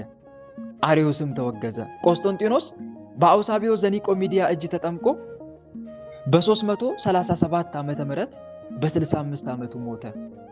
ወዲያው ልጁ ዘይንዕስ ቆስጠንጢኖስ የሚባል ነገሰ። በዚህ ጊዜ አርዮስ ከባለስልጣናቱ ጋር በመግባባት ከንጉሱ ባለሟልነት አገኘና በእለእስክንድሮስና በአትናቴዎስ ነገር ሰራባቸው። በሐሰት ከቤተ ክርስቲያን አባረውኛል፣ ከምዕመናን ለይተውኛልና ስለዚህ ወደ ቤተ ክርስቲያን እንዲመልሰኝ ከግዝቴ እንዲፈታኝ ሲል ጥያቄ አቀረበ። ንጉሱም ሐሳቡን ተቀብሎ እለእስክንድሮስን አርዮስን ወደ ቤተ ክርስቲያን መልሰው አለው። እለእስክንድሮስም በአባት ዘመን አትናቴዎስ በ318 እጅ የተጻፈውን የክህደቱን ደብዳቤ አንብቦለታል። አሁንም አርዮስ ሃይማኖቱን ይጻፍ፣ በወንጌል ወልድ ከአብ ጋራ በመለኮቱ ትክክል ስለሆነ በስሉስ ቅዱስ አምናለሁ ብሎ ይጻፍ አለው። አርዮስም በወንጌል በሐሰት ምሎ ትክክል ነው ብሎ ጻፈ። ወልድ ከአብና ከመንፈስ ቅዱስ ጋራ በመለኮቱ እክል እንደሆነ በልቡ ሳያምን በእጁ ጻፈ። በቅዱስ ወንጌልም በሐሰት ማለ። አባ እለእስክንድሮስ አንድ ሱባኤ ታገሰኝ፣ በአርዮስ ምንም ምክንያት ካልደረሰበት ከካህናት ጋር እቀላቅለዋለሁ አለው። በዚህ ተስማምተው እለእስክንድሮስ በጾም በጸሎት ወደ እግዚአብሔር ሲለምን ሰነበተ።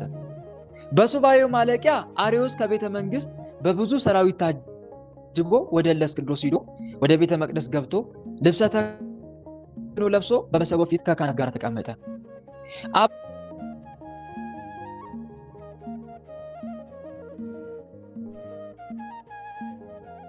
ይሰማችኋል ድምጼ?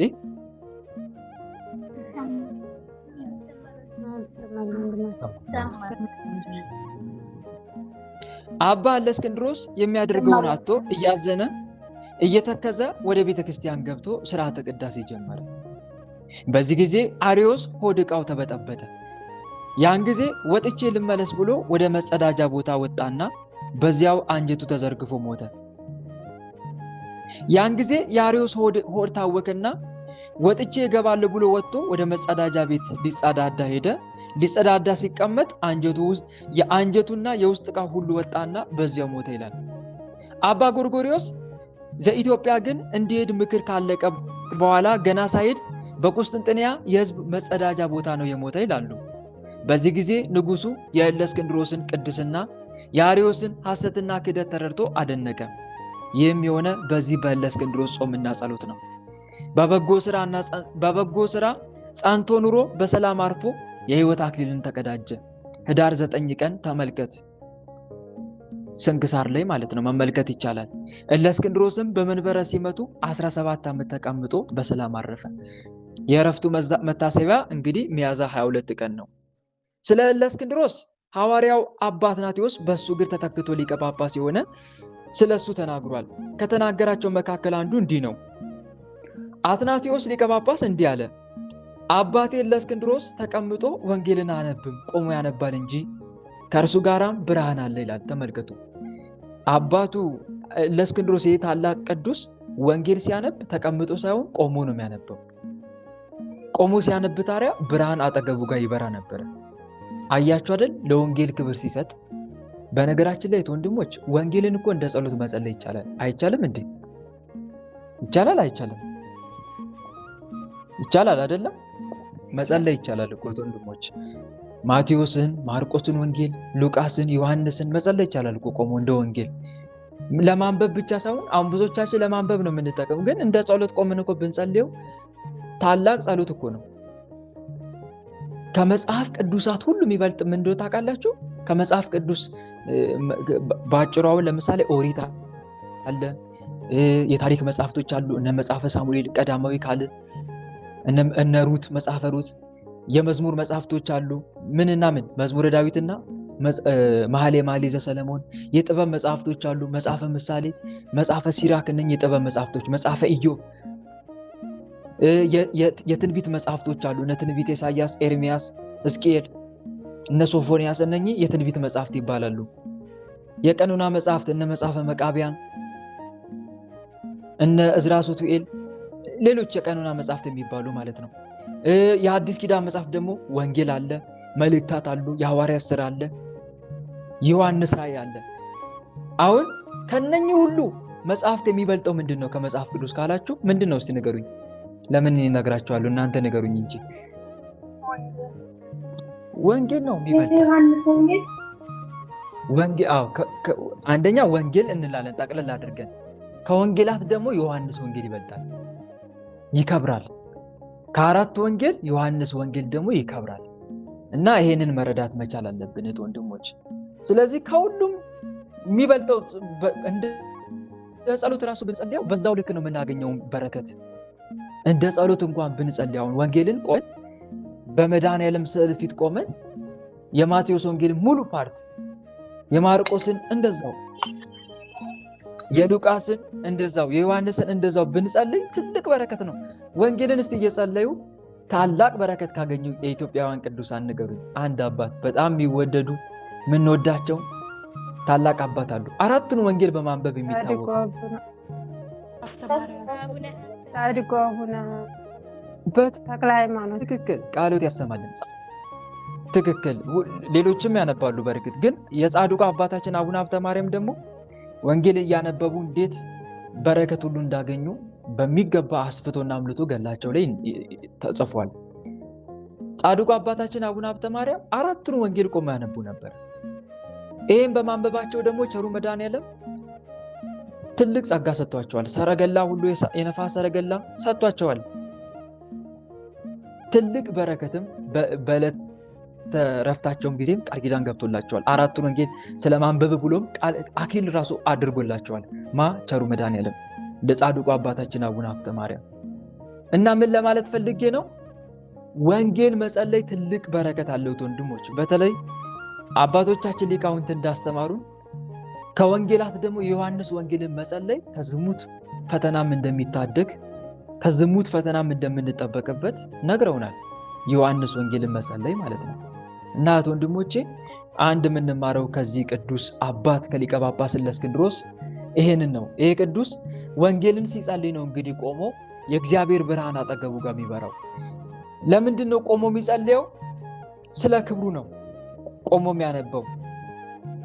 ያከብሩኝን አከብራቸዋለሁ ተብሎ እንደተጻፈው የመጽሐፈ ሳሙኤል ቀዳማዊ ምዕራፍ 2 ቁጥር 30 ላይ እግዚአብሔር አምላክ ሲናገር እነሆ ያከበሩኝን አከብራለሁ የናቁኝም ይናቃሉ ይላል።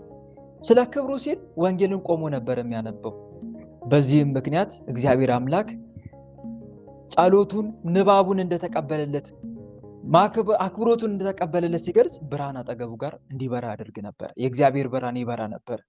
እና ወንድሞቼ ከዚህ ቅዱስ አንድ የምንማረው ትምህርት ይሄ ነው ማለት ነው። ሌላው ደግሞ እመምኔቶች መጥተው በሱ ዘንድ 7 ቀን የሚጾሙ ደናግል አሉ፣ በእጆቻቸው ምን ስራ አይሰሩም ብለው ነገሩት። እንግዲህ ሴቶች ናቸው በገዳም የሚጋደሉ ቅዱሳን ደናግላን 7 ቀን ሙሉ ይጾማሉ ምንም ነገር ሳይበሉ። ይሄ ማለት እንግዲህ እሁድ በልተው እሁድ ነው ከእሁድ እስከ እሁድ ይጾማሉ ማለት ነው። እሁድ ቀን ነው ቅዱስ ቁርባን ተቀብለው ምግብ የሚመገቡት ማለት ነው። በዚህ ይሄ ትልቅ ተጋድሎ ነው በነገራችን ላይ። ነገር ግን እነኚህ ደናግላን ሴቶች አንዱ ችግራቸው ምንድነው? ስራ አይሰሩም በቃ።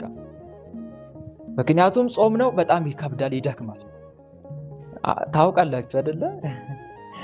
ቀምሰናታል። አሁን ራሱ በቅርቡ በፋሲካ ሊፈታ ሲል የትንሳኤ ዋዜማ ላይ እንዴት ነበር የሆናችሁት? አንዳንዱ የሚጽፍም እኮ አለ ለወርቅ ነው ልንገዳገር ነው አልቻልኩም ምስታ የሚልም አነብ ነበረ። አስቡትና ረሃብ ከባድ ነው ለማለት ፈልጌ ነው። ያን ያክል እስቲ ያችን ምናልባት ወይ ከሐሙስ ጀምሮ ያከፈለ ይኖራል ወይም ደግሞ ከአርብ ጀምሮም ያከፈለ አለ። ግን ምን ያክል እንዴት እንደተፈተናችሁ አይታችሁታል አይደለ? እና አስቡት ይሄን ያክል ከባድ ነው። እነኚህ ደናግላን ደግሞ የሚጾሙት ከእሁድ እስከ እሁድ ነው፣ ምንም አይበሉም። እና በዚህ ምክንያት እንግዲህ ምንም አቅም ስለማይኖራቸው ስራ የሚባል ነገር አይሰሩም። ታዲያ አሁን የነኚህ መምኔት ጥያቄያቸው ምንድነው? መምኔቶች ጥያቄያቸው ምንድነው ከተባለ ምንም ስራ አይሰሩም፣ ትሩፋታቸው ጾም ብቻ ነው፣ እንደ ሌሎቹ አይሰሩም፣ አባታችን ምን እናደርግ ብለው ለዚህ ቅዱስ ለአባ ለእስክንድሮስ ይነግሩታል። ከዛ አባ ለእስክንድሮስ ምን ብሎ መከራቸው? 2 ቀን እንኳን እኔ ለምን እንደዛ ታደርጋላችሁ? ለምን ነገሮችን ሁሉ በልክ አታደርጉም? እኔ 2 ቀን እንኳን ከቶ አልጾምኩም። ፀሐይ እስኪገባም ቆይቼ አልበላውም። በልክ እበላለሁ፣ በልክም እጾማለሁ፣ በልክም በመጠንም እሰራለሁ፣ በልክም ይጾሙ ዘንድ በልክም ስራ ይሰሩ ዘንድ ንገሯቸው፣ በበጎ ስራ ሁሉ ይሰለፉ ብሎ ምክር ሰጣቸው። አያችሁ አይደል? እዚህ ጋር መጽሐፍ ቅዱስ የሚነግረን ቃልም ይሄንኑ ነው። አንተ ግን ነገርን ሁሉ በልክ አድርግ ይላል። አንተ ግን ነገርን ሁሉ በልክ አድርግ። ሁለተኛ ጢሞቴዎስ ምዕራፍ 4 ቁጥር 5 መከራን ተቀበል አገልግሎትን ፈጽም የሚል ቃል አለ። አንደኛ ቆሮንቶስ ምዕራፍ 14 ቁጥር 40 ላይ ነገር ግን ሁሉ በአግባቡና በስርዓት ይሁን ይላል። እህት ወንድሞች በህይወት ዘመናችን በመንፈሳዊ ስንኖር ሁሉም ነገር በልክ ማድረግ አለብን። ሁሉም ነገር ልክ ይኑረው። ከልክ በላይ የሆነ ነገር ወይ ልናማርርበት ነው ወይ ደግሞ ተስፋ ልንቆርጥበት ነው። በቃ ብዙዎቻችን እንደዚህ አይነት ነገር ውስጥ የሆነ ስሜታዊ እንሆንና የሆነ ነገር እንጀምራለን። በሁሉም ነገር ስሜታዊ አትሁኑ ወንድሞች። በሁሉም ነገር ስሜታዊ አንሁን።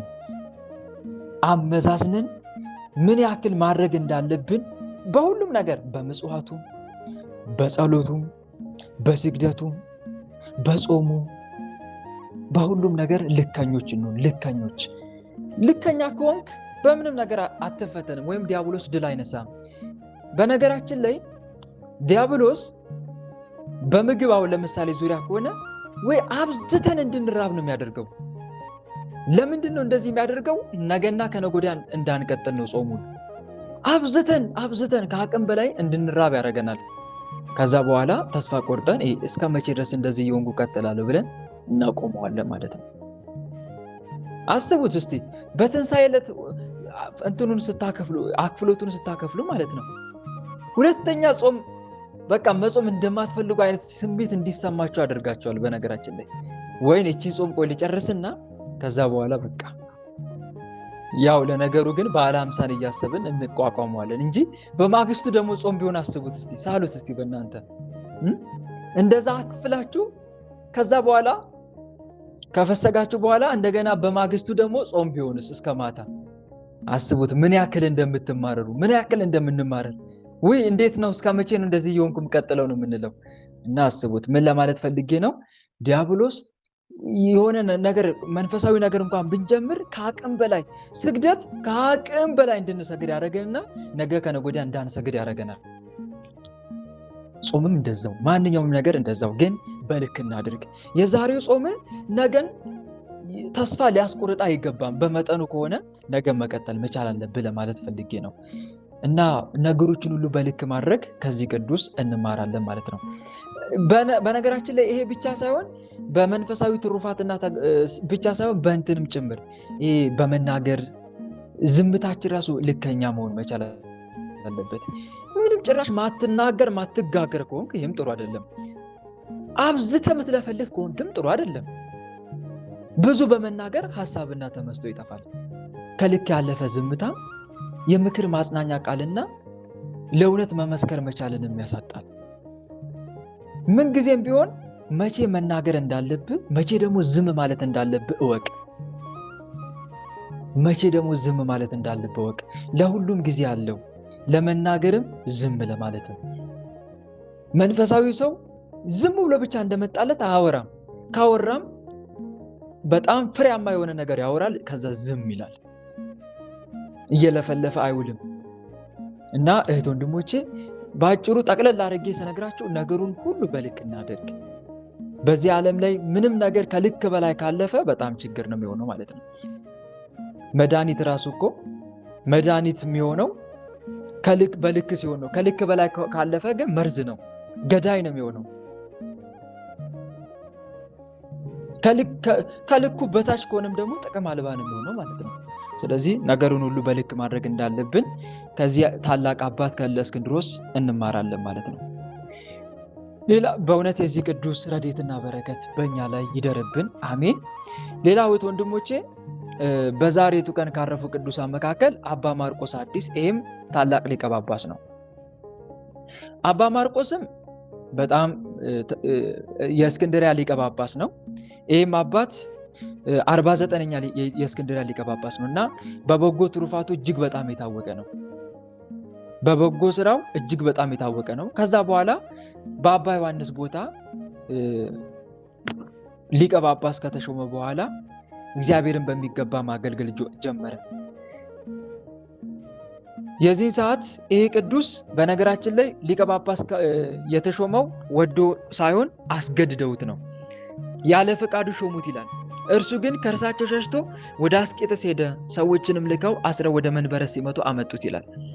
ከዛ በኋላ ጸጥ ብሎ ስለ አብያተ ክርስቲያን የሚያስብ ሆኖ የፈረሰውን አነጸ፣ ጠገነ ይላል። እህት ወንድሞች ከዚህ አንድ ነገር እንማራለን። በህይወት ዘመን ማድረግ የምትፈልገውን ነገር ለማድረግ ትጋ፣ ለማግኘት ትጋ። ያንን ነገር ማግኘት ካቃተ ግን የምትሰራውን ስራ ወደው ስራ። እንደዚህ የሚባል አባባል አለ። የምትወደውን እስከምትሰራ ድረስ የምትሰራውን ስራ ውደደው። ሰምታችኋል? ምን አልኩኝ? እስቲ የምትወደውን እስክትሰራ ድረስ የምትሰራውን ስራ ውደደው። በትክክል። ወይም ደግሞ ትልቅ ነገር ማድረግ ከቻልክ ያንን ትንሽን ነገር በታላቅ ጥራት አድርግ። በታላቅ ጥራት ትልቅ ነገር መስራት ካልቻልክ ማለት ነው። ያ እጅ ላይ ያለውን ነገር በታላቅ ጥራት ለመስራት ጥረት አድርግ። ከዚህ ቅዱስም ህይወት የምንማረው አንዱ ይሄ ነው ወንድሞች። ይሄ አባት የሚመኘው ብሕትውናን ህይወት ነው። በበዓት መጋደል ነው የሚፈልገው። ለጉልበቱ ለምንም ነገር በቃ ለሰውነቱ ሳያስብ ጭንቅ የሆነ ተጋድሎ እየተጋደለ መኖር ነው የሚፈልገው። ነገር ግን ያለ ፈቃዱ ሊቀ ጳጳስ አደረጉት። ከዛ አሁንም ሸሽቶ ወደ እንትን ለመሄድ ሞከረ፣ ወደ ብሕትውናው።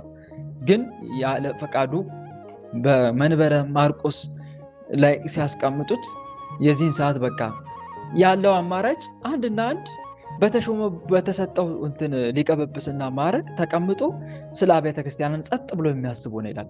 እናት ወንድሞቼ በቃ ምንም ምክንያቱም መመለስ አልቻለማ። ብሕትውናውን ማግኘት አልቻለም። በቃ ማግኘት ካልቻለ ያለው አማራጭ ምንድነው? ያለበትን ነገር አሳምሮ መስራት ነው። ወይም ደግሞ ባለበት ቦታ ላይ በሚገባ ማገልገል ነው ያለው አማራጭ። እና እህት ወንድሞች አንድ የምንማረው ትምህርት ይሄንን ነው ማለት ነው። የምንወደውን ካላገኘን ማግኘት ማንችል ከሆነ እየሰራን ያለውን ነገር በሚገባ በታላቅ ጥራት ልንሰራው ይገባል ነው። ከዛ በኋላ ይሄ ቅዱስ ተሾመ መንጋውን በበጎ አጠባበቅ መጠበቅ ጀመረ። ብዙ ትሩፋትን ሰራ። ከሰራቸው ትሩፋት መካከል አንዱ መናፍቃንን ወይም ደግሞ ቤተክርስቲያናት አንዳንድ ሰዎች በራሳቸው ተነሳሽነት ቤተክርስቲያናቸውን ለይተው ማገልገል ጀምረው ነበር። አምልኮ ጀምረው ነበር። እነኚህን ሰዎች መክሮ ገስጾ ወደ ቤተክርስቲያን አንድነት መለሳቸው።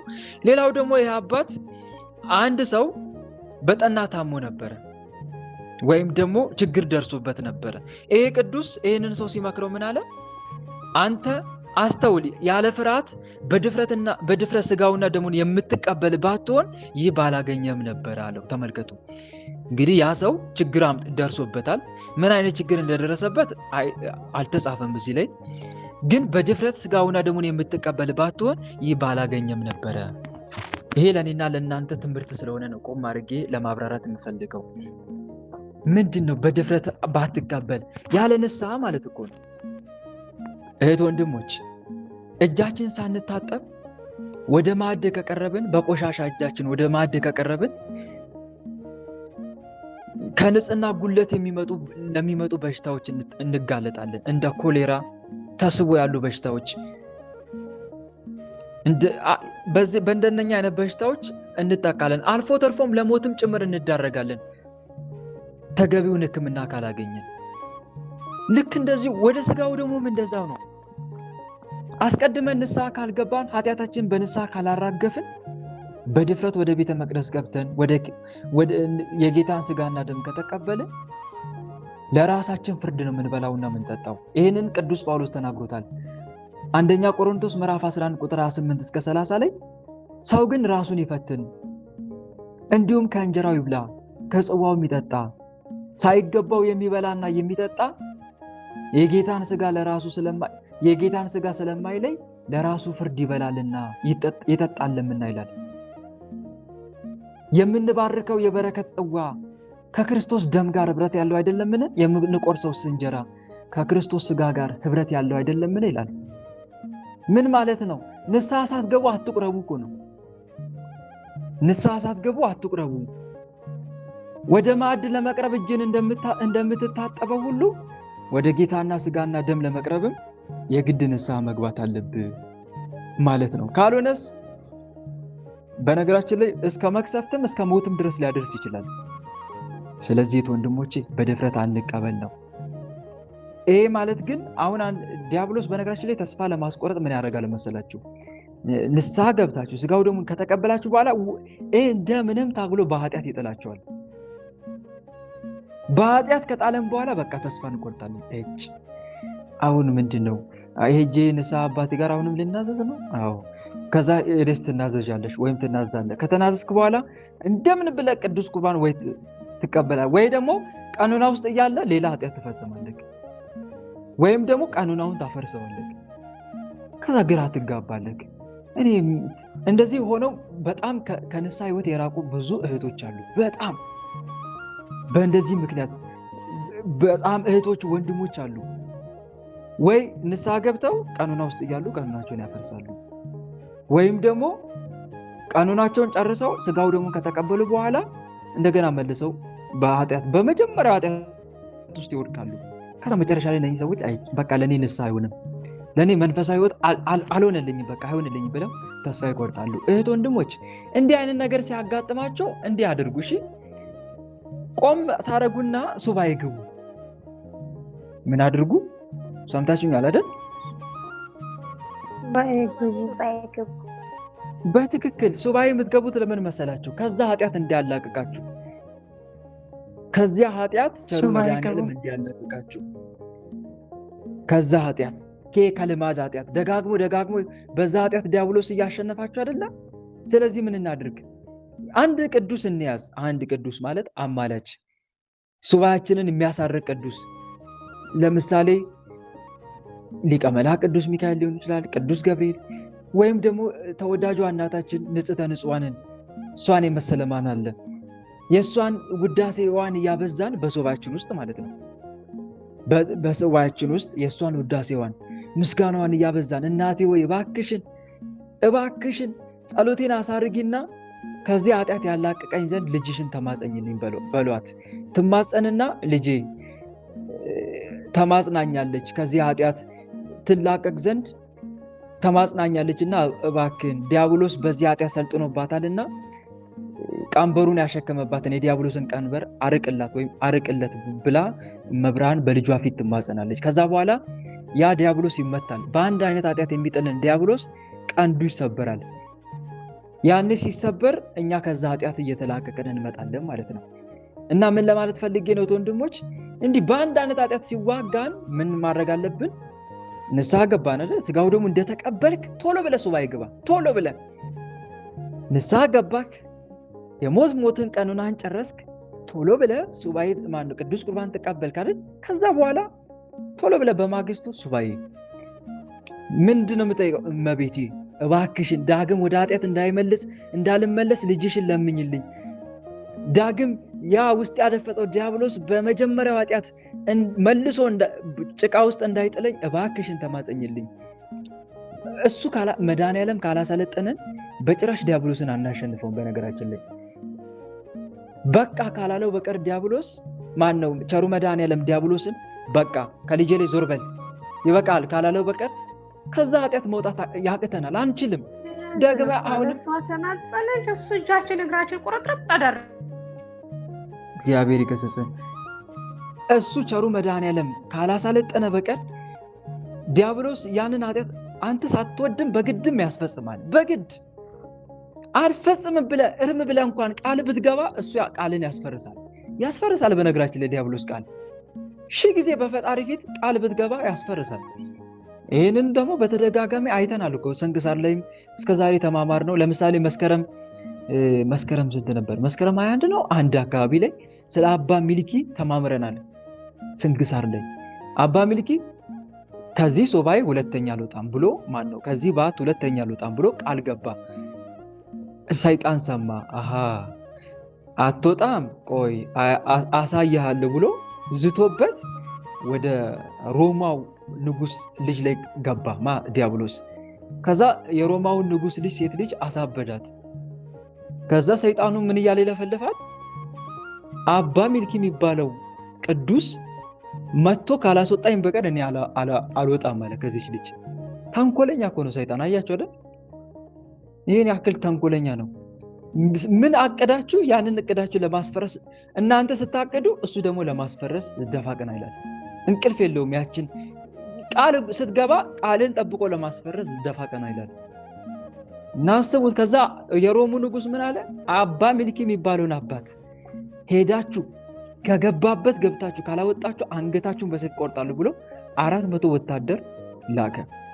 እነኛ 400 ወታደሮች ጫካ ለጫካ ሲያስሱ ገዳም ለገዳም ሲዞሩ በጭንቅ አባ ሚልኪን አገኙት።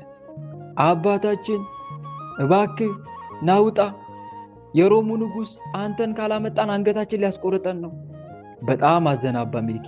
አልወጣም ካለ እንግዲህ እነኚህ ወታደሮች አንገታቸው ሊቆርጥ፣ በቃ ልጆች እናንተ ሮም ሀገር ሳትደርሱ እኔ ቀድሜያችሁ ደርሳለሁ ብሎ አሰናበታቸው።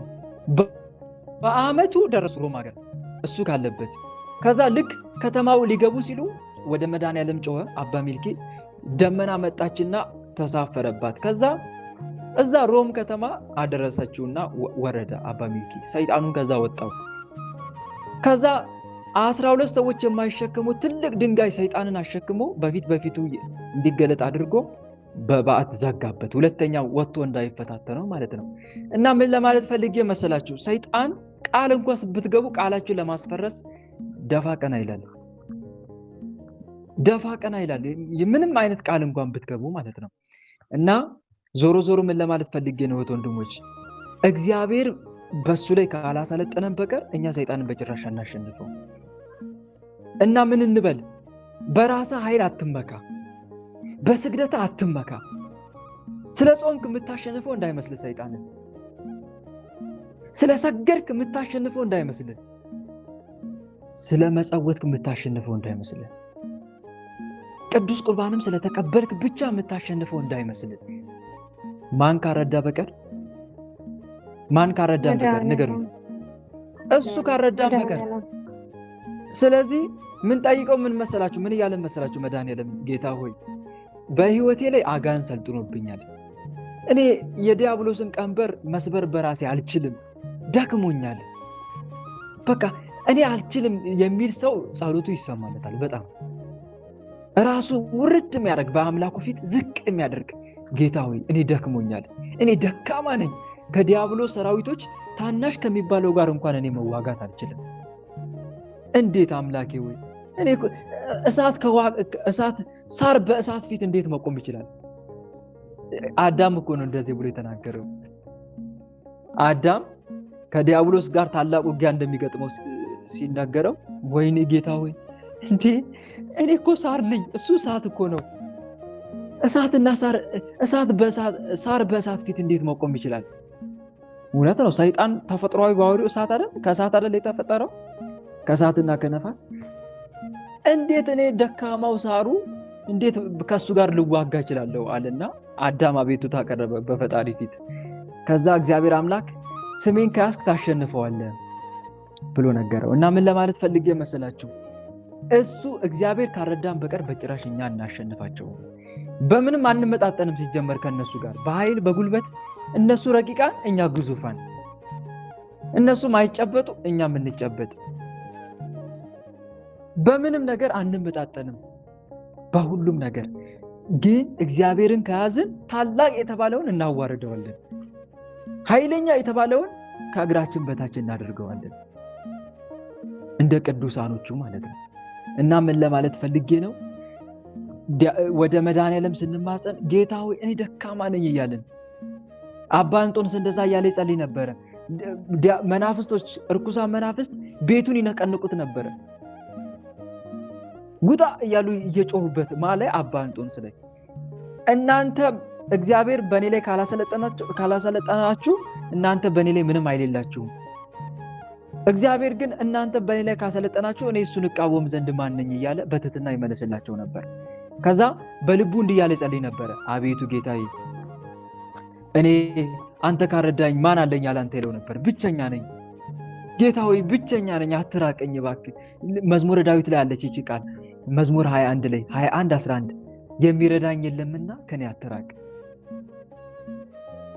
የሚረዳኝ የለምና ከኔ አትራቅ። እውነት ነው።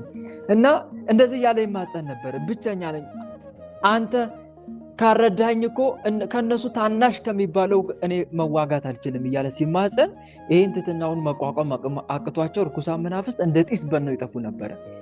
እንደ ራስን ዝቅ አድርገ በፈጣሪ ፊት ስትንበረከክ እግዚአብሔር አምላክ አንተ በእነርሱ ላይ ኃይል እንድታገኝ ያደርጋል ለማለት ፈልጌ ነው። እና እህቶቼ ወንድሞቼ እግዚአብሔር ካረዳን በቀር እኛ ከኃጢአት ባርነት መውጣት አንችልም። ከኃጢአት ባርነት መውጣት አንችልም። ኃጢአት ማለት የዲያብሎስ ማሰሪያ ገመድ ማለት ነው።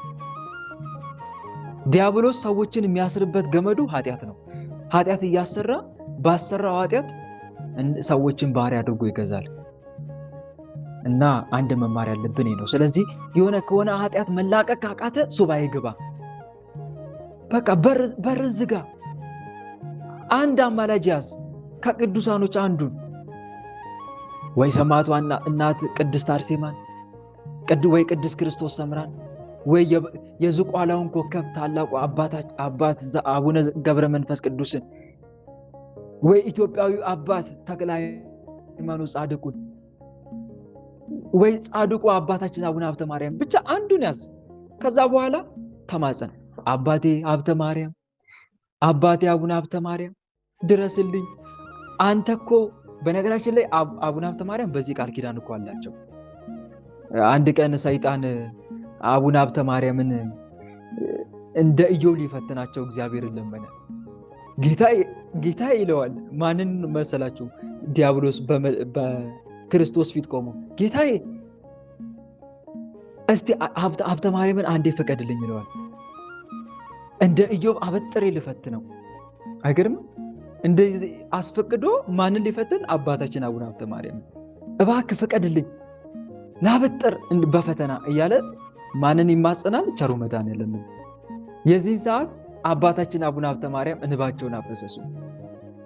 ቸሩ መድኃኔዓለም እንኳን በወዳጅ ሀብተ ማርያም ላሰለጥን ይቅርና በሱ ቃል ኪዳን የሚማጸኑኝ ላይ እነሱ ላይ ራሱ አላሰለጠንም ማለት ሰምታችኋል?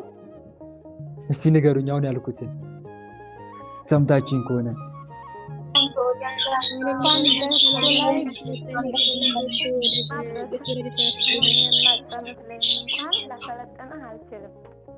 በትክክል።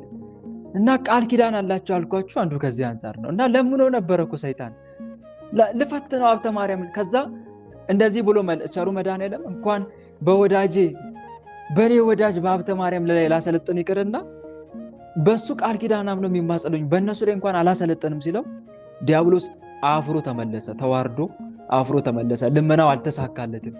እና ይማጸናል እኮ ለመፈተን። እና ምን ለማለት ፈልጌ ነው? አሁን ለምሳሌ ሀብተ ማርያምን ይዘ በሱባኤ እየተማጸንክ ጌታዬ አባቴ ሀብተ ማርያም አንተን ሊፈትን የለመነ ዲያብሎስ በእኔ ላይ ሰልጥኖብኛልና እባክህን ይህንን ቀንበሩን ከኔ ላይ ያነሳልኝ ዘንድ ወደ አምላክ ተማጸነልኝ። አንተን ባፈሰስክ ሰዓት ቸሩ መድኃኔዓለም ለአንተ ቃል የገባልን ሰምቻለሁ። ትምህርት ስማር ከገድልህ አንብቤ ወይም ትምህርት ስማር ሰምቻለሁ። እባክህ ለኔም ድረስልኝ። እባክህ ያቺ ያፈሰስካትን እንባ ለኔም ትሁነኝ። እባክህ ቃል ኪዳን ተፈጻሚ እንዲሆን በመድኃኔዓለም ፊት ተማጸንልኝ ካላችሁት አባታችን አቡነ ሀብተ ማርያም በእውነት በመድኃኔዓለም ፊት ጌታ ሆይ ልጄ እየተፈተነብኝ ነው፣ ቀንበሩን አጽንቶበታልና እባክህን አርቅለት ነው የሚለው። ሰይጣን ይህን ፈተናውን ከሱ ላይ ያርቅ ዘንድ እባክህን አምላኬ ሆይ አታሰልጥነው እያሉ አባታችን አቡነ ሀብተ ማርያም ቸሩ መድኃኔዓለምን ይማጸናሉ። እና ምን ለማለት ፈልጌ ነው? ሱባኤ ግባ ከኃጢአት መውጣት ካልቻልክ። ብዙውን ጊዜ እህቶቼ ወንድሞቼ በግለ ወሲብ እንደምትፈተኑ ጥያቄ ታነሳላችሁ። ይሄ እንዲህ አይነት ነገር ካስቸገረ ከእንደዚህ አይነት ኃጢአት መውጣት ካቃተ እንደዚህ አይነት መንገድ ተጠቀም፣ ሱባኤ በመግባት። በነገራችን ላይ አንደኛ ሱባኤ ካልተሳካለ አሁንም ደግመ ጠይቅ። ቀስ እያልክ በሁለተኛው ሱባኤ እረፍት እየወሰድክ እንዲህ ያልክ ተጋደል። እንዲህ ያልክ ተጋደልክ እመነኝ ወንድሜ ታላቅ አክሊል እግዚአብሔር አምላክ አክሊል ያዘጋጅልሃል። ዜና አበው ላይ ባለፈው ነግሬያችኋለሁ አይደለ?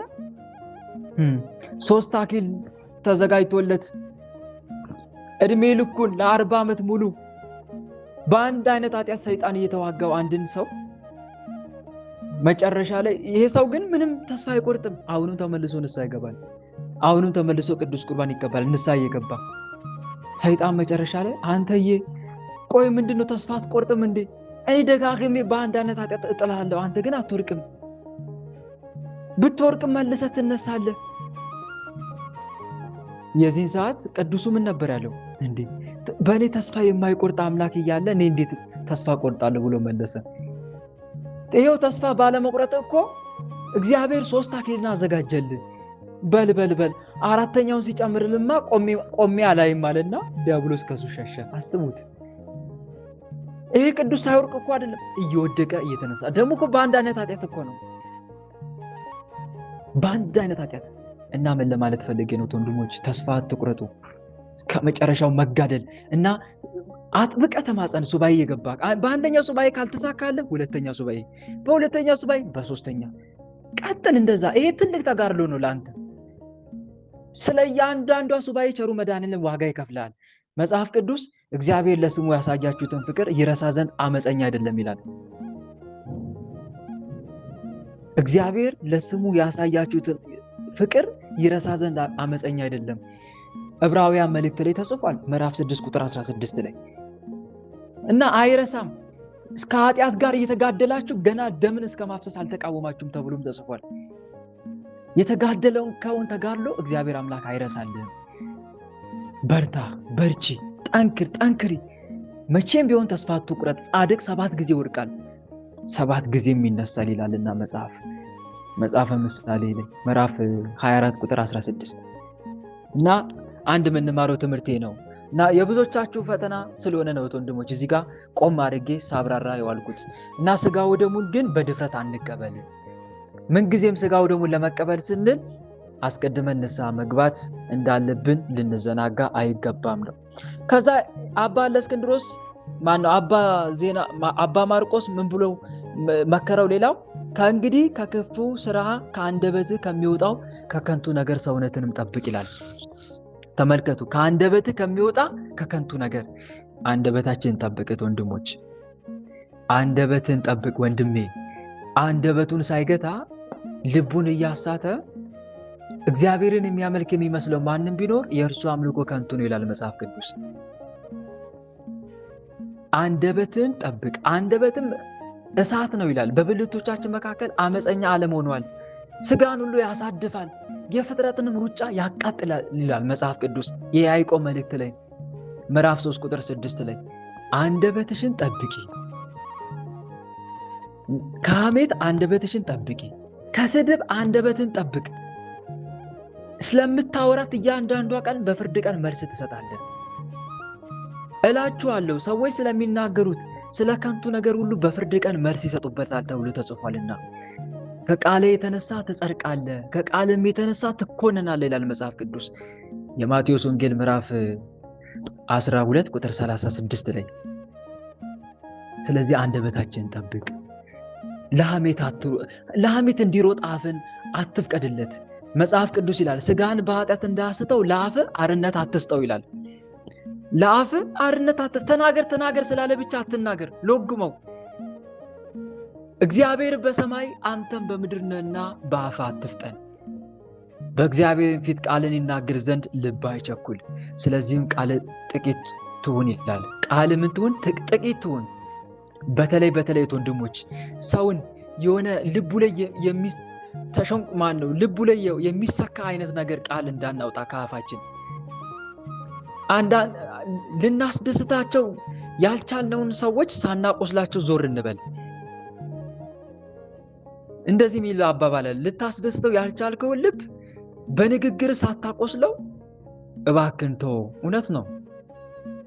እና አንዳንዴ ከአፋችን የሚወጣው ቃል የሰው ልብ ላይ ይቀመጥና ያ ሰው በቃ ከልቡ ማይወጣ ሆኖ ያስቸግራል። እና አንደበታችንን ጠብቀት ወንድሞች። የምላስ ወይም የአንደበት ስህተት ውጤትን የሚያስከትለውን መዘዝ የሚያውቅ ሰው ከመናገሩ በፊት ከፍተኛ ጥንቃቄ ያደርጋል። ከአፉ የሚወጣው ቃል አድማጮች ጆሮ ከደረሰ መልሶ ሊውጠው ወይም ይቅርታ ሊያገኝበት እንደማይችል አጥብቆ ይረዳል። ስህተቱን ለማስተካከል ቢጥርም ጥፋቱ በእርሱ ላይ ዕዳ ሆኖ እንደሚቆጠርበት ያውቃል። ከሁሉም በላይ ደግሞ በተናገረው ነገር በእግዚአብሔር ዘንድ እንደሚኮነን ያውቃል። ስለዚህ አንደበትህን ጠብቅ ወንድሜ፣ አንደበትሽን ጠብቂ። መከበርና መዋረድ ከቃል የተነሳ ነው። ሞትና ሕይወት በምላስ እጅ ናቸው፣ የሚወዷት ፍሬዋን ይበላሉ። እና ፈጥነን እንስማ፣ ቃልን ለመመለስ ግን የታገሰን እንሁን። መጽሐፍ ቅዱስ እንደሚለው ማለት ነው፣ ሰው ሁሉ ለመስማት የፈጠነ ለመናገር የዘገየ ለቁጣም የዘገየ ይሁን ይላል። ጠንካራ ሰው ማለት ጉልበተኛን ታግሎ የሚያሸንፍ ሰው አይደለም። በቁጣ ጊዜ ራሱን አጥብቆ የሚገዛ ሰው ነው ጠንካራ ሰው ማለት። ጠንካራ ሰው ማለት ይሄ ነው። በቃሉ የማይሰናከል ማንም ቢኖር እርሱ ስጋውን ሁሉ ደግሞ ሊገታ የሚችል ፍጹም ሰው ነው ይላል መጽሐፍ ቅዱስ። የያዕቆብ መልእክት ምዕራፍ 3 ቁጥር 2 ላይ አንደበትህን ጠብቅ። ብዙ ብናገር ደስ ይለኝ ነበረ፣ ግን ሰዓቱ በጣም ሄደ ሳላስበው። እዚህ ጋር ይብቃም መሰለኝ። በዚህ መልኩ ያስተማረን፣ የመከረን፣ የገሰጸን አምላካችን ልዑል እግዚአብሔር በእውነት ስሙ ከአጽናፍ እስከ አጽናፍ ለዘላለም የተመሰገነ ይሁን። እንደ እግዚአብሔር መልካም ፍቃድ ነገ እንቀጥላለን ስንክሳሩን። በስተማርነው ትምህርት 30፣ 60፣ 100 የምናፈራ አድርገን የስሙ ቀዳሽ የመንግስቱን ወራሽ ለመሆን ያብቃን። ወስብሐት ለእግዚአብሔር ወለወላዲቱ ድንግል ወለመስቀሉ ክቡር። ይቆየን። ቃለ በረከት